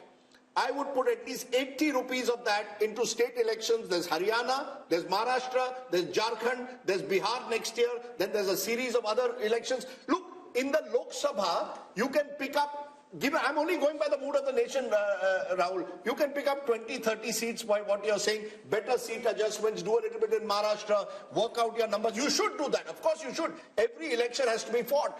But when I look at the priorities, my concern for this kind of opposition is that they seem to not even be able to get their act together often in state elections. Maharashtra is a good example. There's an election in Maharashtra in September, October. You win Maharashtra, you lift the morale. Imagine what happens if you lose Lok Sabha badly and then also you suffer a debacle in Maharashtra and Haryana. Eventually, and don't forget, Karnataka, the government could be on notice given the kind of numbers that we are showing. Telangana, The Congress has a small majority. So, you know, the Congress Mukt Bharat or an opposition Mukt Bharat is in a way a reality if these numbers hold on. I would say focus on state elections, get your act together, and I agree with you. At the moment, you should be sitting across a table, working out seat sharing, working out some kind of plan. I don't see that, which is why I think Yashwant has underestimated the BJP. My numbers are, I did my own polling, 340 plus BJP, 370 plus ND Alliance. I'm not ruling out even a bigger number than that. Yeah. That's the way I see it. I believe that the opposition is totally despondent. Rashid Kidwai, are we seeing a phenomena similar to what we saw during the Gujarat Assembly elections, where because of what Rajdeep is saying, because of what others in the opposition seem to be thinking, the opposition just gives up the fight? Like when I traveled through Gujarat in the last Assembly election, the opposition, the Congress wasn't even in the fight. AAP was trying to put up some fight. See, it's a self-perpetuating prophecy. If you don't fight, your opponents do even better. The BJP ended up with 154 out of 182. If the Congress had fought harder on every seat in every region, they may have done better. You give up the fight thinking, you take what Rajdeep is saying seriously, say, because the opposition takes what he's saying very seriously. If they start taking what he's saying seriously and not fighting this Lok Sabha election and preparing for the assembly election, jitna bura pitenge usse aur pit jayenge. Too late hai, Rahul. Ye sab hota chahiye tha 6 mahine pehle. You see, the biggest problem with this opposition in 2024 is there is no sense of ownership. There is regional parties and there is Congress. When you talk about Congress, there is an official AICC president Mallikarjun Kharge, and there is a Rahul Gandhi who represents the political leadership of the Congress. Now each person. So what does Kharge represent then?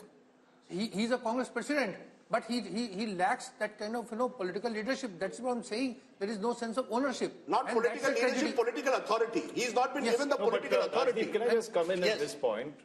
Take a look at the opposition. If, for instance, the Congress, if it had won one state in the north, Madhya Pradesh, where it was, anti-incumbency was clear. So it was so close to actually turning the election. Because if you go back in the year that's there, firstly you win Himachal in December, then you come back and win Karnataka, I'm talking last year. You have the India Alliance being formed at that particular point of view. You knew where your battles were. Okay. This is the difference between what the BJP does, which knows that these 3 seats were critical for them to get the momentum to win the Lok Sabha. Easily the story could have turned, and the mistakes the Congress started making. Sanju Verma is with us and Radhika Khera is with us. Sanju Verma, to you first. I hope you've got some laddus and some mithai for Yashwant Deshmukh, Raj Chingappa and everybody else over here, because it seems that the Prime Minister... She won't give me. She won't give you? She won't give me mithai. No, she just said you were doing a great job when you were trending. She should give you mithai also. Now, 304, after 10 years of being in power for the BJP, 335 for the NDA, it seems no matter whether you get to 400 and 370 or not, the outcome of the next election seems to be heavily skewed in your favor. Yeah, Rahul and Rajdeep, there's this famous saying by Norman Vincent, if you shoot for the moon, you will at least land among the stars. So whether it's 370 or 400 or 335, what have you. Point number 1, BJP is romping home with a massive majority all on its own. Point number 2, I remember that famous interview with Prashant Kishore a few days back, where Rajdeep kept asking him, what is the secret sauce around brand Modi? So I have something to say to the Congress. हम तो जीतेंगे ही, पर कांग्रेस के जो समर्थक हैं, ये ध्यान से सुनिए. जो जानकर भी अनजान बना रहे, उसे दर्द क्या बताना? जो जानकर भी अनजान बना रहे, उसे दर्द क्या बताना? अभी मगरूर है वो, खुद में उन्हें क्यों होश में लाना? अभी मगरूर है वो, खुद में उन्हें क्यों होश में लाना? एहसास तब होगा उन्हें जब छोड़कर जाऊंगा. एहसास तब होगा उन्हें जब छोड़कर जाऊंगा. फिर नहीं होगा मुमकिन मेरा लौट कर आना. फिर नहीं होगा मुमकिन मेरा लौट कर आना. The voters have time and again. कौन छोड़ के जा रहा है? अरे भाई साहब, वोटर्स ने छोड़ दिया है, but Rahul Gandhi refuses to look into the mirror and get a reality check. But now I will speak with hard numbers. Just bear with me for 20 seconds. Before you go on, you've thrown a poetic punch. Radhika Khera, I don't know how good your shairi is. She's thrown a poetic punch at you. That's a bit of a googly. Can you come back on the spur with a counter? Let's see. The numbers aren't favoring you, but let's see how good your shairi is. Go for it, Radhika. I'm sure that these numbers are a disappointment for the Bharatiya Janata Party spokesperson because their claims of Ab Ki Baar 400 Par have gone down over here itself in your survey. But coming back to that, I feel that surveys are not actually showing the true picture. The true picture is what I have here. I'm sorry, I don't believe in shairi and all because we are not here for entertainment. And India Today is for talking about hard facts. Hard fact, today's newspaper which says, Kisan karenge aaj Delhi ka kuch. This is the reality of the country today. The reality of the country today is that our wrestlers were sitting outside protesting and what were they given in return of the protest? Lathia. The reality is that the entire country is reeling under inflation, unemployment, poor law and order. While Modi ji goes and pats himself on the back, I did not speak in between. Sanju Verma, you must allow her to speak. No, please put down Sanju Verma's voice. You must allow her to speak. We are a democratic country and India Today is a democratic channel where you cannot mute my mic and you will let me speak. You cannot control the opposition over here. Well, coming back, the country is watching how over 100 parliamentarians were suspended for parliament because they were raising their voice. Country is watching everything. Country is watching how governments are being brought down, being scared by the ED. Parties are being broken down and new fractions are being built. Countries watching everything. Yes, there have been disappointments that we've had in the recent elections in Chhattisgarh, Madhya Pradesh and Rajasthan, but all surveys were predicting that Congress was winning Chhattisgarh. And Rajdeep, you even visited Chhattisgarh. The mood of Chhattisgarh was absolutely different on the ground. But something else happened. So I don't think that So I want to go back to Sanju Verma. Sanju, while the overall picture is very rosy, or should I say there are lots of lotuses in the overall national picture, and they're blooming, Maharashtra is a concern, Telangana is a concern, having an alliance in Andhra Pradesh, potentially even Punjab is a concern. And the way that the BJP has been operating, my sense is that they may be looking at these states where they're not doing well and trying to double down and figure out how to make the tactical arrangements to do well here. I will answer your question and now I hope the courtesy will be extended to me. Ruling party ke pravakta ka mic mute nahi kiya jayega. Radhika Kera, I agree with her on one thing. She said this is a serious channel. We are not here for entertainment. I completely agree. Entertainment to Rahul Gandhi de rahe hain, bharpoor entertainment as part of his Bharat Jodo Nyaya Yatra, where he says, stuff mein koyla dalo aur stuff jal jata. I thought that the stuff runs on kerosene or fuel. For the first time I learned that the stuff runs on coal. So please, don't sit here and give me your half-baked knowledge. Now I will come to the hard facts. Rahul, I will not even talk about what, Mr. Arun Puri said in August 2023. These are famous quotes of his, which I really love reading them all over again on every debate. In August 2023, after your then Mood of the Nation poll, he said, Narendra Modi has pulled off what few leaders have. He has banished the universal factor of anti-incumbency. Narendra Modi's popularity rankings defy the law of gravity. I'm quoting Mr. Arun Puri ad verbatim. And I'll tell you why jahan Narendra Modi khade ho jate hain, wahi se line shuru ho jati hai, because we had a votes or number of seats at 17.6 crore in Lok Sabha 2014. People said, this was just happenstance. We got the number of seats, winning seats at 23 crore votes. 23 crore people voted for Narendra Modi in 2019, which means there was a 31% increase in our winnable seats between 2014 and 2019. Now, I am not even going to assume that BJP will see a 3% uptick in its vote share from 37 to 40%, as Rahul said. Let us assume that the vote share continues to remain at 37%. It does not rise to 40%. I'm being conservative, despite being an Andh Bhakt and a Modi Bhakt. Despite having a vote share at just 37%, just going by past track record, if you extrapolate the numbers, you will see 30 crore people voting for BJP, assuming a 31% rise in number of seats. And if you assume so you made that point, ma'am. I want to go across the table, ask Amitabh, what could be the X factors from here? We're in the beginning of February. We've got March still to go and then elections in April, May. What could change? Good, bad for both the opposition and the government? See, X factors for the BJP clearly is the mood of the neutral or the undecided voters from now on, because BJP clearly has the momentum. The numbers are very strong for BJP. 335 NDA means if you add the reverses in Maharashtra and Bihar, which is 25 seat itself, 360.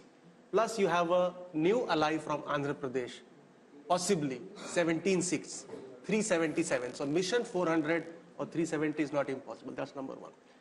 This is largely predicated on the image of Prime Minister Modi. So if there is a black swan event which dents the popularity of Modi, that is the only event which could probably tilt the numbers in favor of the opposition. It's all about Modi, his popularity.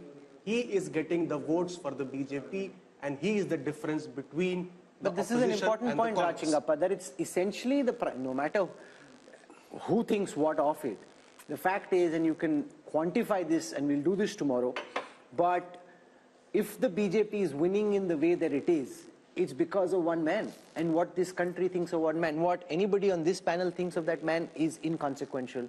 The voters who we've spoken to would like Prime Minister Modi back. They have a direct connect with him. They have faith in him. They trust him. They want him back. Well, let's call it brand Modi. That is really a phenomenon that has happened. And just look at what Amitabh said. Even in adversity, he comes out the winner. You had Pulwama, which is a black swan sort of event that happened in the thick of election. He converts that into a great opportunity. Take a look at his second term. Each of these things, COVID, he's first castigated. Our polls itself show that it goes down, comes back, with a bang, makes sure that the economy is growing, takes care of the people on one side. Then let's also look at I think there are a couple of qualities we have to look at Mr. Modi. Decisive leadership. Article 370 goes.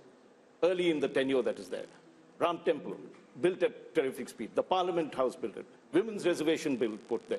So you are seeing, if you take a look at some of the characteristics of leadership, vision, he has it. He's not only showing a vision for these next 5 years, he's looking, many people could say, well, that's, really pushing the target too far.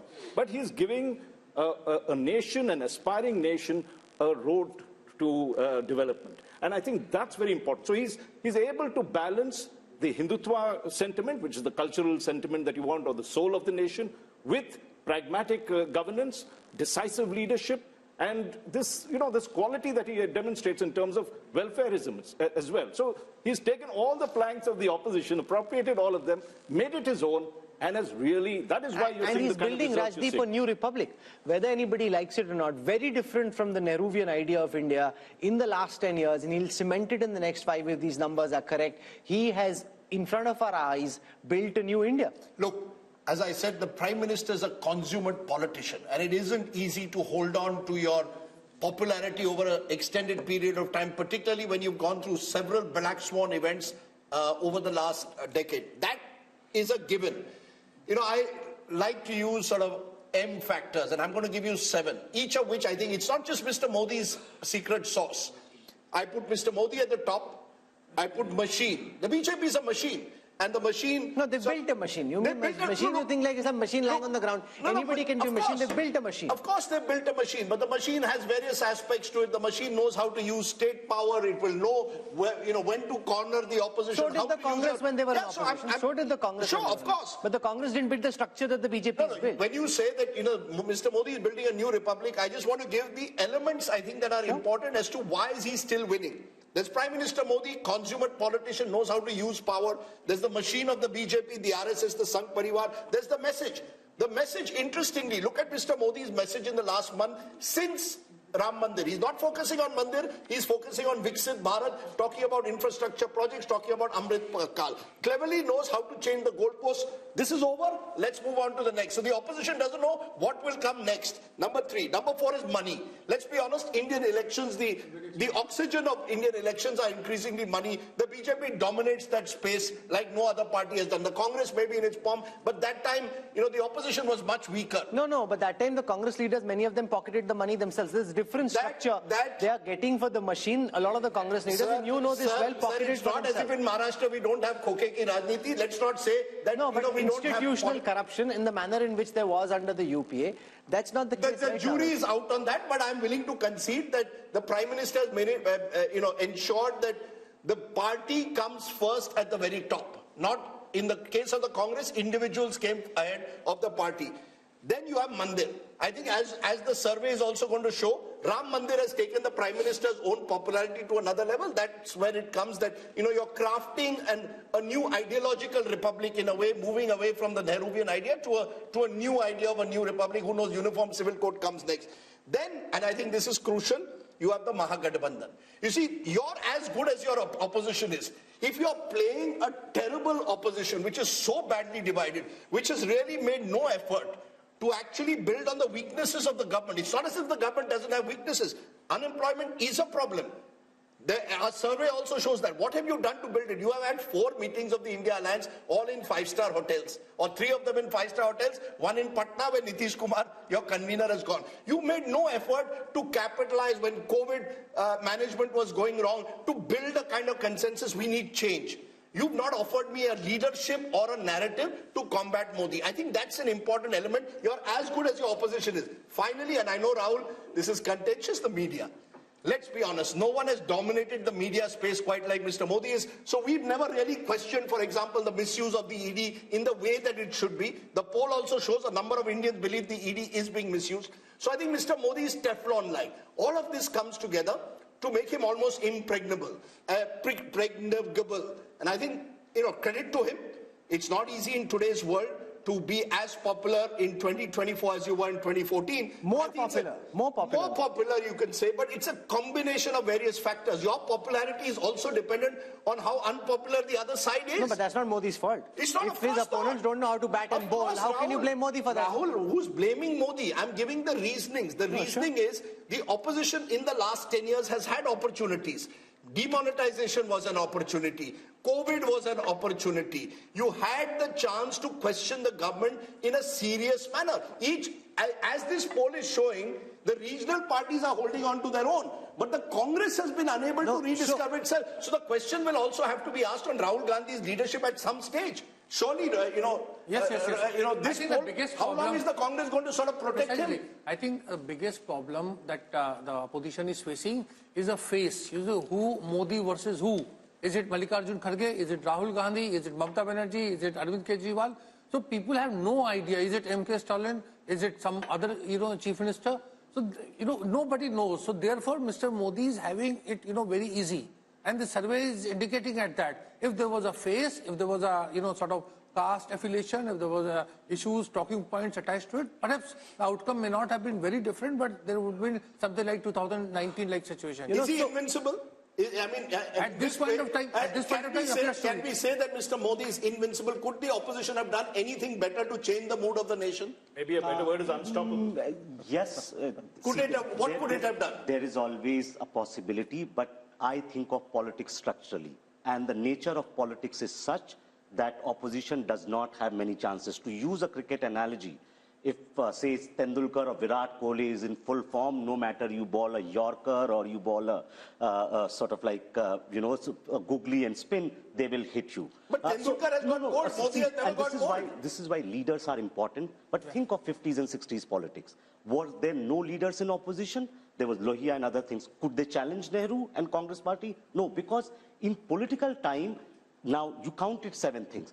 Everything is in favor of BJP, right? So at the moment, I don't think there is any X factor. The only X factor could be that we have no sense of what's happening on the ground.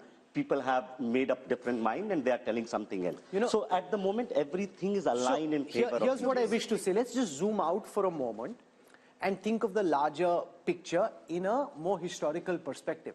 I was at the Pran Pratishtha of the Ram Mandir at Ayodhya, where while Prime Minister Modi was being introduced, he was linked to Chhatrapati Shivaji Maharaj, the ideal Hindu king, who at that time, really demonstrated all the virtues that good Indian kings should have. So he's kind of being projected in a historical arc in that same kind of weight category.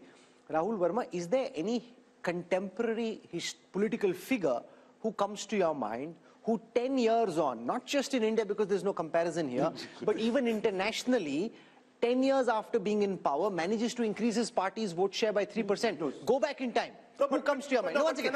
Can I make someone who can? Yeah, who? We often tend to, since Nehru is still in the news. Remember, Nehru in the early 60s was a weakened prime minister. The war with China, despite that, won. Please understand. No, but his vote share kept coming down. But his the vote Congress- share in the years that he was in power, the Congress kept losing ground, the BJP is gaining ground. And there was no opposition. But where is the opposition today? That's what I'm saying. Where is the opposition today? There was no opposition. Where is the opposition?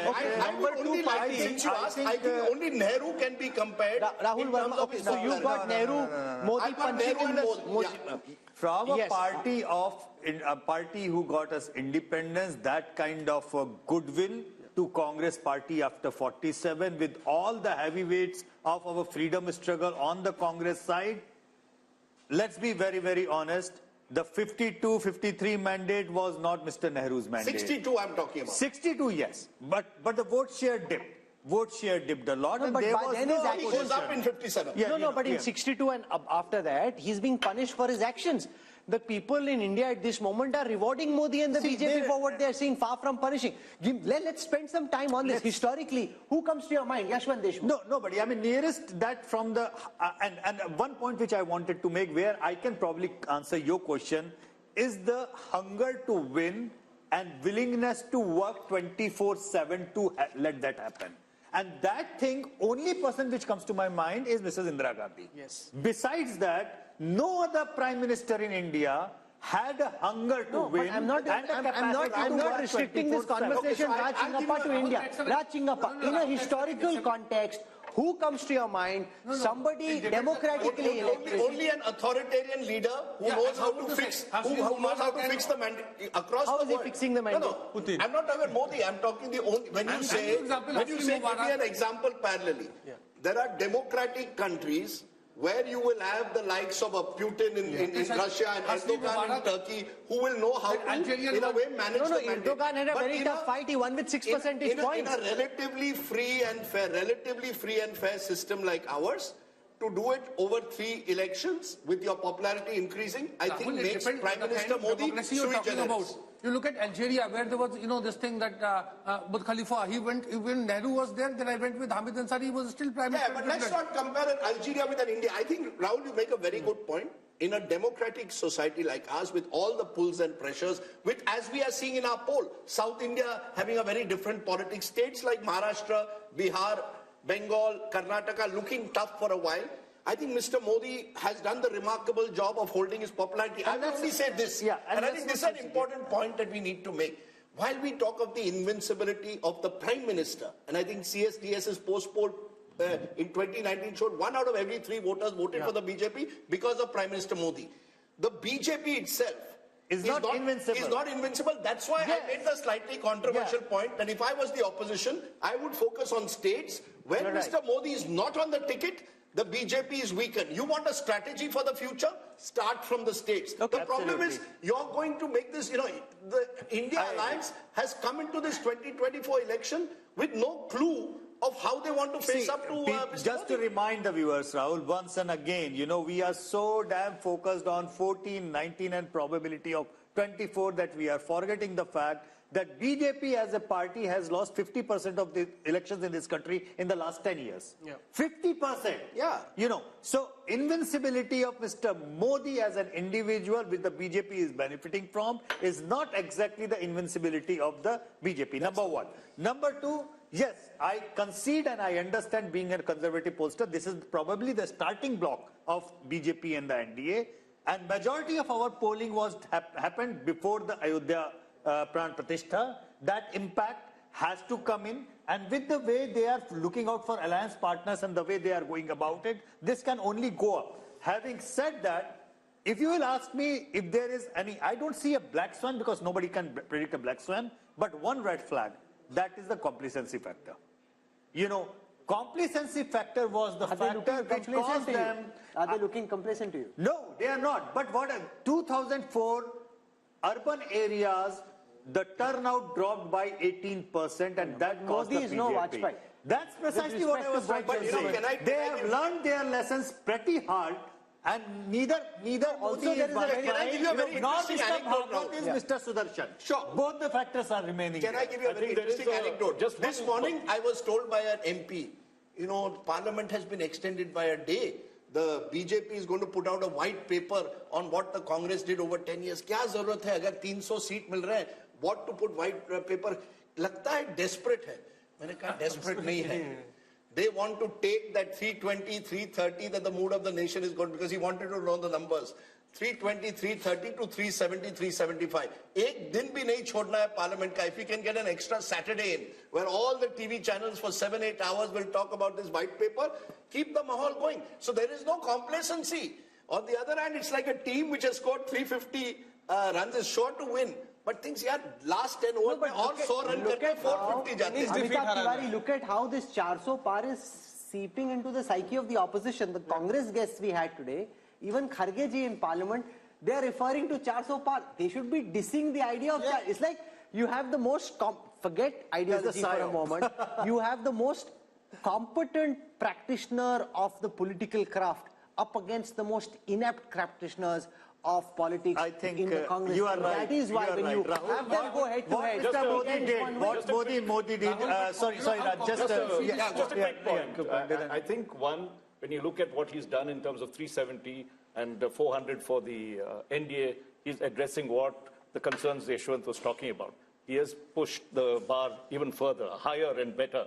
So, and today you feel he's getting 303 and we, he shouldn't be getting 400. No, but you heard what Rashid said. The second point. Congress will be happy with this. The second point I would like to make. Ek chota se point. Yes. You see that Congress thinks that if India Today and Yashwant Deshmukh are saying 71, it means Congress is well past 100 seats.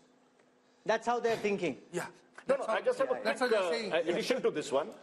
You were asking about who else would you go. I think Mr. Modi is in a league of his own. And internationally.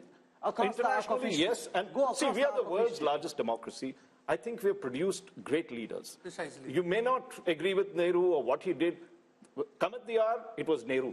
Kamit Diyar, this time, it was Modi. And I think we must, in many sense, commend that rather than bring comparisons Indira Gandhi. Okay, so Nehru is one comparison. I'm saying go internationally, Raj, with all the expertise and experience. You see, there, you could get other kinds of leaders who had just held on to power. In the recent power, probably you can't have any comparison with American presidents because they have to give up their terms in two terms. You might end up with the Putin, Erdogan, and all those. These are not the kind of leaders you'd like to match this. Or even Xi Jinping, the other side, right? He's also there, but of course a completely different system.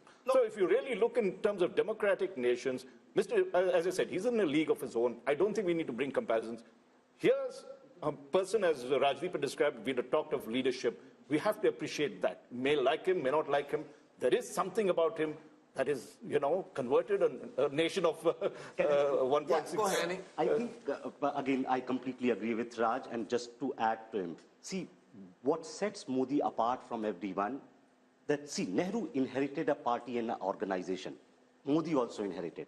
But BJP was not present in many parts of India as a strong force. What Modi has done in these 10 years has put the party on map in eastern India. In many states where they were in single digit are now running governments, right? So what he has done electorally has basically created that machine which was there, maybe using all kinds of things. But now BJP is a very, very formidable and unparalleled election machine in contemporary politics across the globe. I think that is one of his biggest contributions. Can I add two more M's? Interesting. One is middle class.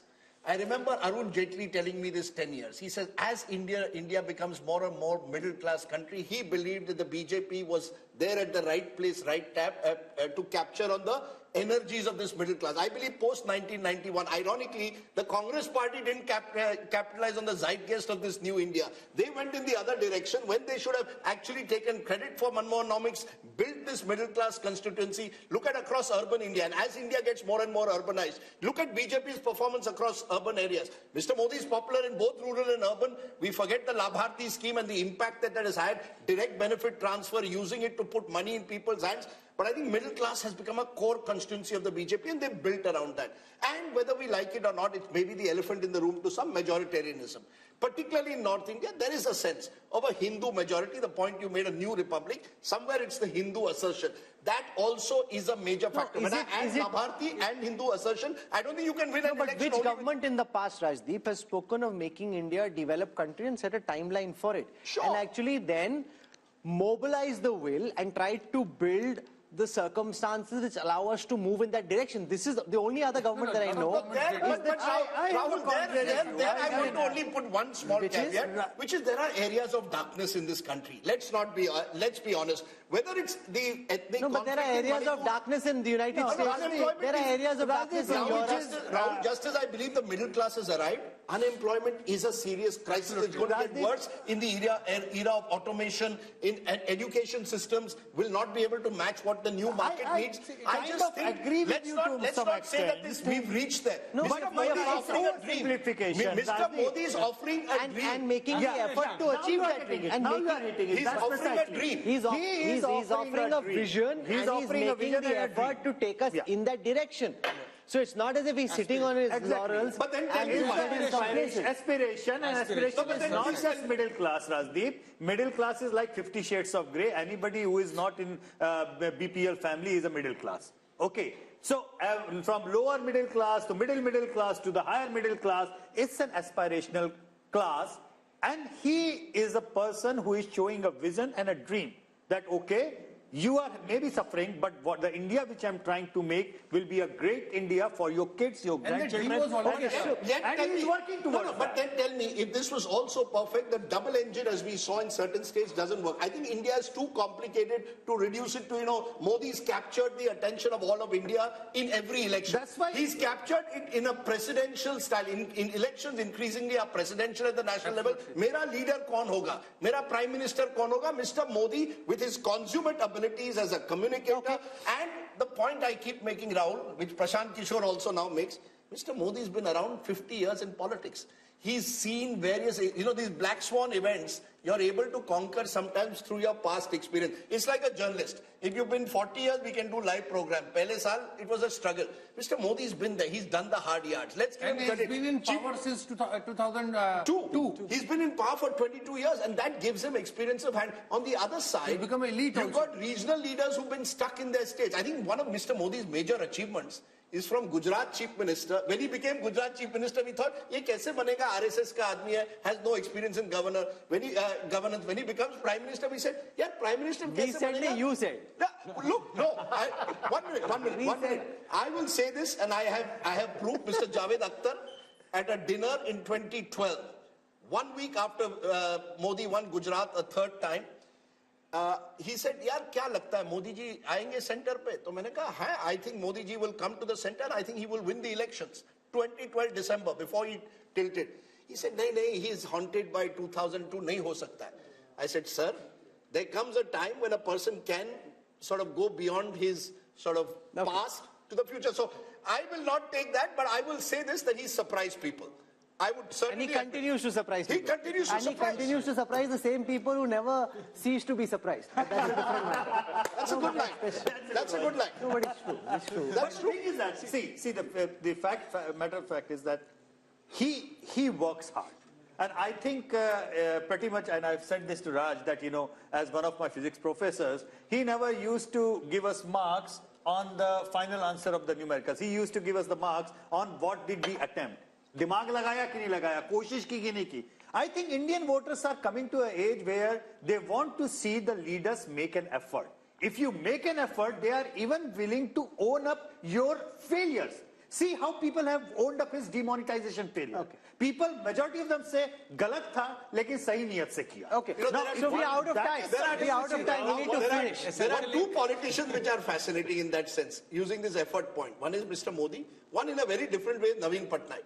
Yeah. 25 years, never lost, and you ask people, nahi sir, koshish kar raha hai. You see, Indian voters, he's right, want to reward well-intentioned. Okay, so we are out of time. We need to wrap up. Rajdeep? No, just one little point. I think it's more than just try. Modi delivers. He has demonstrated that on time also. Whether it is building a parliament building, getting things done, he makes sure. And that is the culture change. And also remember that at the end of 10 years, Dr. Manmohan Singh, with no disrespect to him, was completely tired. The government was just coming apart. Even Vajpayee ji, at the end of his 6 years, was very tired. He had to say, "Na tired, na retired." But the government wasn't energetic. Prime Minister Modi continues to stay as energetic, as pumped up. Where people around, and I've seen younger officers, much younger than him, and at New York at the yoga day, I asked one young officer in his team, "Arey tum kyun nahi kar rahe?" "Arey nahi, unme zyada energy, hum mein kam." So that's like people half his age. Okay, so Rajdeep, before we wrap up, if you were Modi, what song would you be singing tonight? What's that song that Shah Rukh Khan had? Number one. I don't expect me to know. What is Does the song? anybody else know? Batao, I'm the best. I'm the best. I'm the best. I'm the best. Koi hero yahan, koi zero yahan. I'm the best. Look, If you're Rahul Gandhi, what song are you singing tonight? You're putting me in trouble because Gana batao. Ye kya hua? Kab hua? Kaise hua? Look, there are lots of songs. But look, seriously, I hope for the Rashid sake... has another song. Can I though say something? For the sake of Indian... Okay, Amitabh Tiwari, 1 second. अपना time आएगा अरे भाई advisers बता रहे हैं उसको यही अपना टाइम आएगा Rahul, he's sounding like Devendra Yadav. Look, let's not rule out He's sounding like Devendra Yadav. Who? He's saying Rahul Gandhi thinks अपना टाइम आएगा. नहीं, Rahul Gandhi is being advised कि साहब आपका टाइम आएगा. Look, I hope for our sake of our democratic process and indeed for our television coverage, we have an exciting election. I hope that this mood of the nation doesn't result in most people believing अब क्यों देखना है? No. जीतना तो है. But I hope we have a contest. is that the reason he has given the shagufa of 360, 370 and 400? Because he might be feeling, Rajdeep bore ho raha hoga. Kuch naya do. We're out of time. Something if you look at the numbers across social media, across digital, across television over the past 4 hours of programming, I can see that there is interest. So Rajdeep may be feeling slightly, there's no fun over here. There's a lot of excitement, buzz around the India story, a lot of excitement about the Bharat of the future and around these poll numbers as well. I think that will continue through. So I think Rajdeep's earned his dinner, sung for his supper. Sung for my supper. India has been modified, it appears, as per the mood of the nation. We'll wait and see what the voter really wants. This was simply a teaser to what might be lying ahead. So day 2 tomorrow. Lot of detail on impact of Ayodhya, the impact of Nitish Kumar switching in Bihar, the performance report card of the Prime Minister, his government, the opposition, all that and more coming up in part 2 of the India Today Mood of the Nation all through the day tomorrow. So we'll see you again.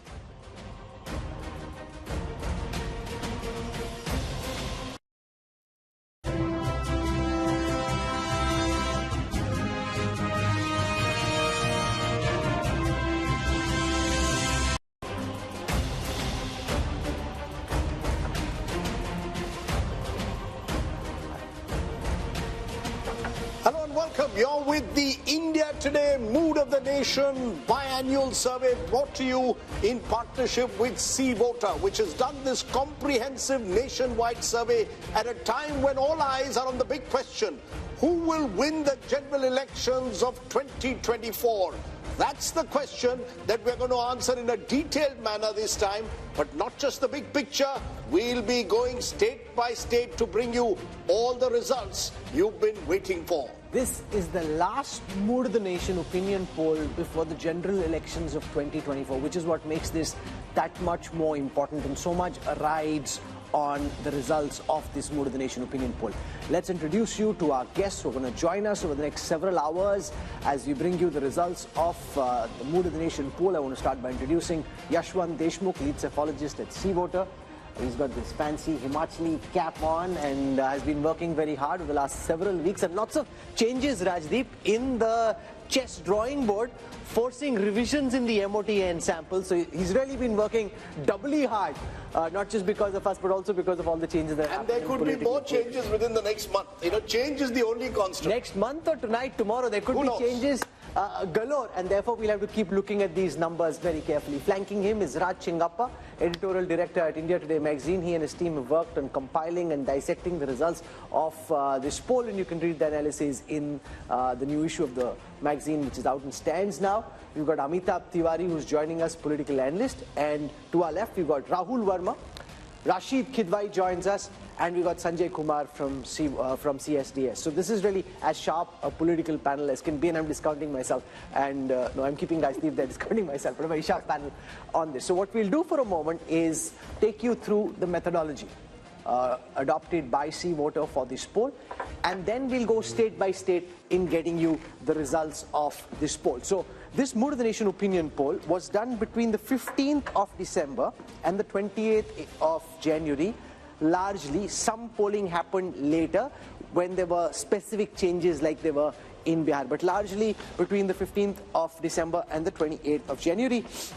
For this poll, the sample size was 35,801. But C voter, as our viewers know by now, has a continuing tracker sample. So that adds 1,13,000 interviews to the Mood of the Nation sample, giving us a robust sample size of 1,49,000 for this sample and the tracker that's been going on between the 15th of August and the 31st of January. So there's a 3% plus minus margin of error at the micro level, and Yashwant claims he has a 95% confidence level. So that said, Rajdeep, let's now dive straight into the numbers for Uttar Pradesh. Okay, let's go state by state, and we are starting with the state of Uttar Pradesh, because remember, generally it's believed all roads to Delhi lead through Lucknow. That certainly to some extent has been the case in 2014 and 19, given the domination that the BJP has had in the Hindi heartland. But let's take a look at what the Mood of the Nation poll is saying. First, let's take a look at vote share, because vote share will give you a sense of where the parties stand. And what we are predicting at the moment is a 52% vote share for the NDA, which means that the NDA is actually up from last time. They're even higher than they were in 2019 when they did remarkably well in that election. The India Alliance, and presumably this India Alliance includes the Congress, the SP and the RLD as of now. The RLD could well switch sides. Therefore, at the moment, they're at 36%, up 10% last time, but they have lost the BSP, which was in 2019 with the Samajwadi Party, and others 12%, primarily the Bahujan Samaj Party. But the key thing is, how does this translate into seats? That's the difficult task that Yashwant has undertaken. The seats, what would the seats be in the 80-member UP Assembly? And just take a look at that. The NDA goes up from 64 to 72 out of 80. It's a gain of 8. So NDA, BJP holding rock solid in the saffron heartland in a way. The India Alliance 6 to 8, so only a marginal increase, and that's divided between 1 for the Congress and 7 for the Samajwadi Party. Others are completely wiped out. The 10 last time were the BSP. So Rahul, the first big numbers clearly show the BJP holding its own in what's become its bastion. And if the BJP is already at 72 in the way the state plays right now, Yashwant, the most important question is, now that RLD is very clearly in talks with the BJP, if Jayant Chaudhary was to join the NDA, where could that 72 reach? Well, I mean, of course, it will impact minimum number of 2 seats for sure. But it's not just about how many seats that RLD is contesting and they are likely to win. It's also about the overall impact of the Jat voter consolidation in the entire Western UP, and not just Western UP, but across in other states which have a significant number of Jat voters. So that, having said that, Rahul, let me be upfront about this one. And me and Raj discussed this so many times about the numbers of the seats and everything. You know, I am a conservative pollster. And I find it very difficult to tell people that, you know, why are these others or other NDA numbers or non-NDA numbers coming up, even when you have NDA or BJP crossing 50% of vote? That is simply because of the probability. When you say any party is there in that particular region, even if you cross 0 to 1, in UP with 6 regions, you end up with 0 to 6 kind of range. So it's also a question of probability. Otherwise, this number with this kind of a vote share could end up anywhere. So you're saying it could be 80 also? I will not say it cannot happen. No, because he's sitting on 72 and he says, I'm conservative. No, it is a possibility. You know, it can't be ruled out. But let's, you know, we are T20 style today. So I'm going to ask all our panelists quick responses, because we are going through the entire country. Raj Chenkappa, Uttar Pradesh, as I said, the road to Delhi leads to Lucknow. If this is the result of Lucknow, clearly the keys to Delhi are in the hands of Prime Minister Modi.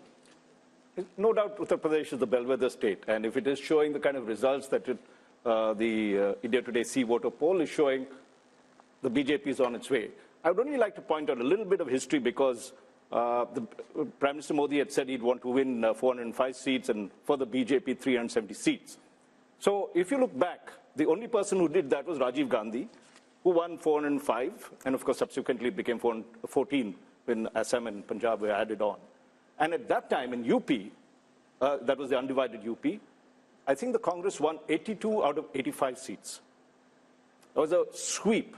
Now, if we are going by these figures, and as they've touched 50%, I'm sure the other pollsters would say that the BJP would require to max in Uttar Pradesh if it has to get its target of 370 that it wants. Remember, those two elections are very different, Amitabh Tiwari, because the 84 election was held in the aftermath of the assassination of then Prime Minister Indira Gandhi. It was an election won largely on the back of sympathy. Here is Prime Minister Modi, who's been in power for 10 times. This is not a empathy, sympathy vote. This is a performance vote. If you end up 72, or if Yashwant says could be even higher, that would be the most incredible performance imaginable. Yeah, so if these numbers hold true, if you see whatever is BSP's loss of 10 seats is largely accruing into the tally of the BJP. BJP is gaining 10 seats at the expense of BSP. So if these numbers hold true, then what is clearly being shown is that it is largely a pro-incumbency vote. It is a pro-Modi vote, it's a pro-development vote, it's a pro-vote for his policies and the way he has handled the economy. But are you surprised because Rahul Verma, Uttar Pradesh was for a long time, for about 30 years, completely fragmented. Now suddenly, since 2014, the BJP has come to dominate the state, 2 general elections, 2 assembly elections, and now you could have a 3rd general election. Is the BJP therefore entering into UP much like it was in Gujarat, a completely dominant party, 50% more, 50% vote and more, suggests a dominant state? Absolutely, Rajdeep. One reason for fragmentation in the 90s and early 2000s was that there were at least 4 credible players that were present. BJP, Congress, SP and BSP, the regional parties were very, very strong. Over a period of time, Congress declined and also BSP declined. So why Yashwant is saying that the numbers are conservative? Because this time BSP is moving out and they are still holding on to 10% or some vote share there, which means that actually the numbers could be much more than 75, even touching 70. No, but here's the thing. It reflects the continuing trend of elections becoming bipolar. Remember, the BSP, according to Yashwant's analysis, is projected to come down from 19% vote share last time to 8% this time. That's 11% down. And this is a party which in 2007 had won 200 plus seats. So that just shows how the BSP has ceded ground to now become a rump. 8% Sanjay Kumar for the once mighty BSP just shows that for time to come, elections in UP will be BJP on the one side and Samajwadi Party on the other, with a much weaker Samajwadi Party against a much stronger BJP. Rahul, we need to understand why elections are becoming bipolar not only in UP but in Bihar and many other states. Because I get a sense that the entire election now is being contested in the name of Prime Minister Narendra Modi. I don't see this election as a contest between Rahul Gandhi and Narendra Modi or Narendra Modi versus any other leader. It is a referendum on how do you rate the performance of Prime Minister Narendra Modi. So people are divided on 2 axes, pro-Modi, anti-Modi. And you see the election becoming bipolar on this, not on the issues, but largely on this factor. If you are on pro-Modi side, you tend to align, your party tend to align with NDA. And if you are anti-Modi, you tend to align with the UPA. Or if you're not able to align with the UPA, then you go alone. But that is what is happening in UP. But where does this lead, therefore, the India alliance, Rashid Kidwai? Because you've got a situation where you are tying up with the Congress and Samajwadi Party tying up. We still don't know how the seat distribution will take place. But when they look at these numbers, there'll be a sense of hopelessness almost, particularly if Jayant Chaudhary also leaves the alliance. Even if Mayawati, was to come on their side, which seems unlikely in a few weeks' time, either way, India Alliance is starting this race with one hand tied behind its back.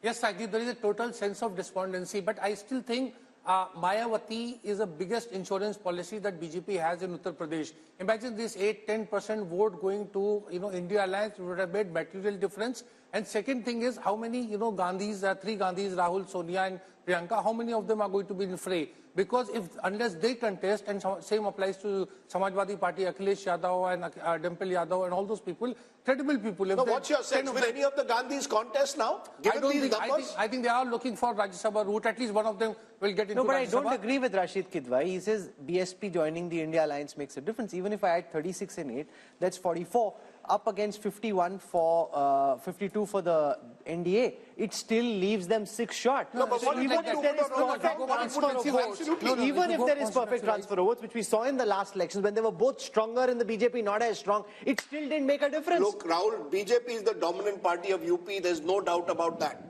And all the other parties are basically trying to compete for that same anti-BJP vote that exists. So even if they come together, they're actually only consolidating the anti-BJP vote. The BJP vote itself, once it's crossing 50%, even if it was 48% tomorrow, they would still be well over 60 as they were in 2019. So I think... And Rahul, we are not factoring in the Ram Lahar, which is there. There is a lot of... Why people are shifting? Because they think that there is going to be a huge, consolidation in favor of BJP in Uttar Pradesh. And that explains why... So this was a cricket match and the BJP ends up 72 out of 80 in the first state, and the projection across our table of really sharp political minds is that it could actually even be more. Then, the Congress and the India alliance are out of the race even before the race has begun. Shehzad can say, okay, thank you very much, I don't need to do the talking. Modi is doing the talking for me. Rahul, no game is over till it is totally over. So I know this is a very disappointing save for the India alliance, but I must say that despite all the advantages that the Prime Minister and Amit Shah and BJP have built up over these 10 years or so, they're still pretty much at 50%. The opposition has not been able to come together as we need to defeat this power so far. But the election is not over. The election is going to be contested in UP and all over the place. And by the way, I know you people said something about the performance. This is a performance election. If this is a performance election, I want to ask you. I want to ask the people of UP, for example, that until 2014, UP's economy was larger than Tamil Nadu's economy. Now, 10 years later, and most of that is under, well, all of it is under Prime Minister Modi, and most of it is under Chief Minister Yogi Adityanath. Why is the UP economy now smaller than the Tamil Nadu economy? What has changed? Now, at the national level, we are doing a T20 style analysis, so we want 1 point at a time. You made your point. Let Shehzad Poonawala now respond. Shehzad, the fact is that UP is seen now as a dominant party state. Do you give credit to the Modi factor, the Upyogi factor, a combination of both, the fact that the double engine there seems to be really working at the moment? Rajdeep, I give credit to 3 factors, and let me complete my answer. 1 is Ram Lala, 2 is Geeta, and 3 is PD. And let me complete. Ram Lala means Rashtriya Suraksha, Mahila, Labharti, Leadership, and Arthavavastha. Geeta means growth, information, innovation, infrastructure, technology, and Atmanirbhar Bharat. And PDA means performance, delivery, and aspiration. Today, Rajdeep, Modi ji and Yogi ji have converted the vocabulary of people like you from anti-incumbency to pro-incumbency, where even the most critical cynics like Yogendra Yadav and Rajdeep Sardesai in the Democratic newsroom also have to say that BJP ko सबसे ज्यादा number मिलेंगे ही. This kind of conversion happens when time after time the people see the leadership and the performance of the party on the ground and overall, because we have a mission and a vision. We are not people of commission, corruption, ambition, and family profession, and therefore I give credit to Ram Lala, Geeta, and PDA. I love his acronyms. He's going to go very far in politics, given those acronyms. Mr. Modi has clearly got a few bucks in the party who know how to use acronyms rather well. What I want to do now is play out a small excerpt from a show we had earlier today from Lucknow, where we spoke to voices on the ground, trying to get a sense of the pulse in Uttar Pradesh. So here are some excerpts from the Mood of the Nation poll from Uttar Pradesh from earlier today.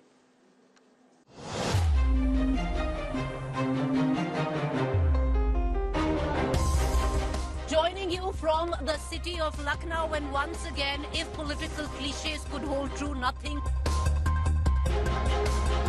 विपक्ष की जल गई है एकता की रस्सी, इसलिए Bhajpa UP में जीतेगी 80 में 80।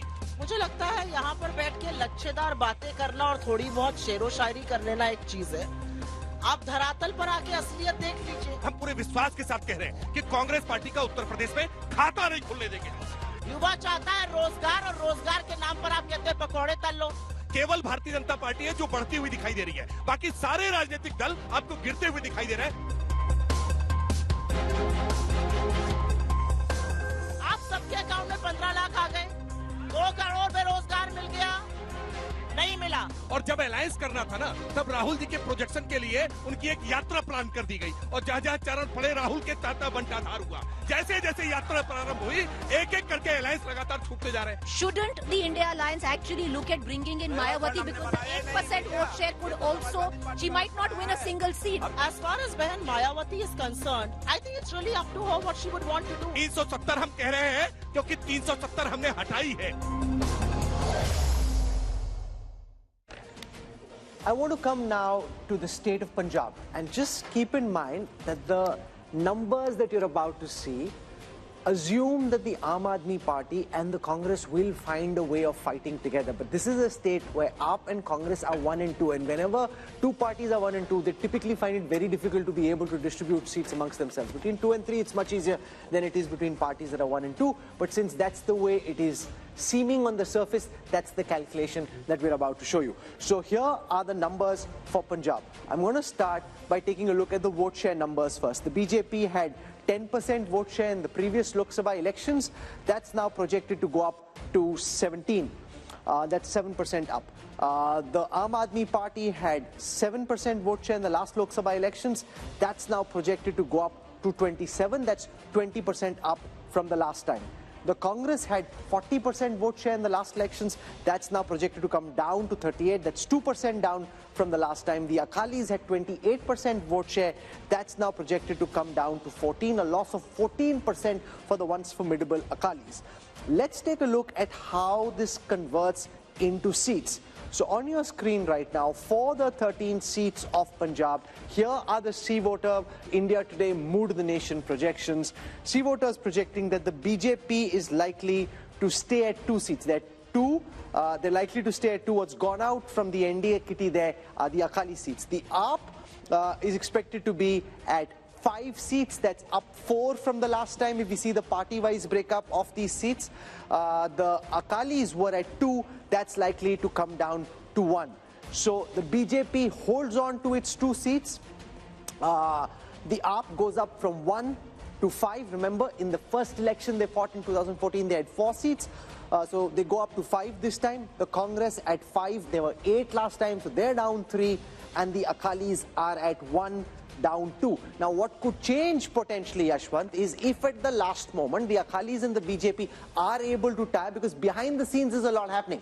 It's not firm, finalized, both sides haven't decided. The Akalis we know are keen, the BJP is 50-50, wishy-washy, but that can change anytime. And if that changes, how does that potentially change these numbers? Of course, I mean that would be having some impact for sure, because I guess that between the Akalis and the BJP, even though there has been quite a lot of bad blood in the recent years, as far as the core voting is concerned, they are pretty much supplementary in nature.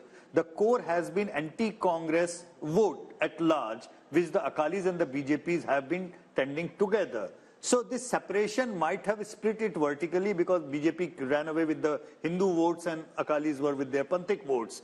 But if they come together, definitely that will have an impact. But it will not be the same kind of seat sharing, Rajdeep, that is for sure, because wherever BJP is going back with their old allies, the seat sharing equation is no more the same, which was defined by Vajpayee and Advani. But you know, this is a fascinating state, Raj Chengappa, because the alliances have changed dramatically in the last few years. The BJP and the Akalis were together. AAP versus Congress was the battle of Punjab. They've now come together. They may not have chemistry on the ground. Do you really believe that this AAP-Congress alliance will work in the end and actually see the arithmetic benefits that this poll is suggesting? Or do you believe in the end it'll be very difficult for AAP and Congress to actually fight Punjab together, which may be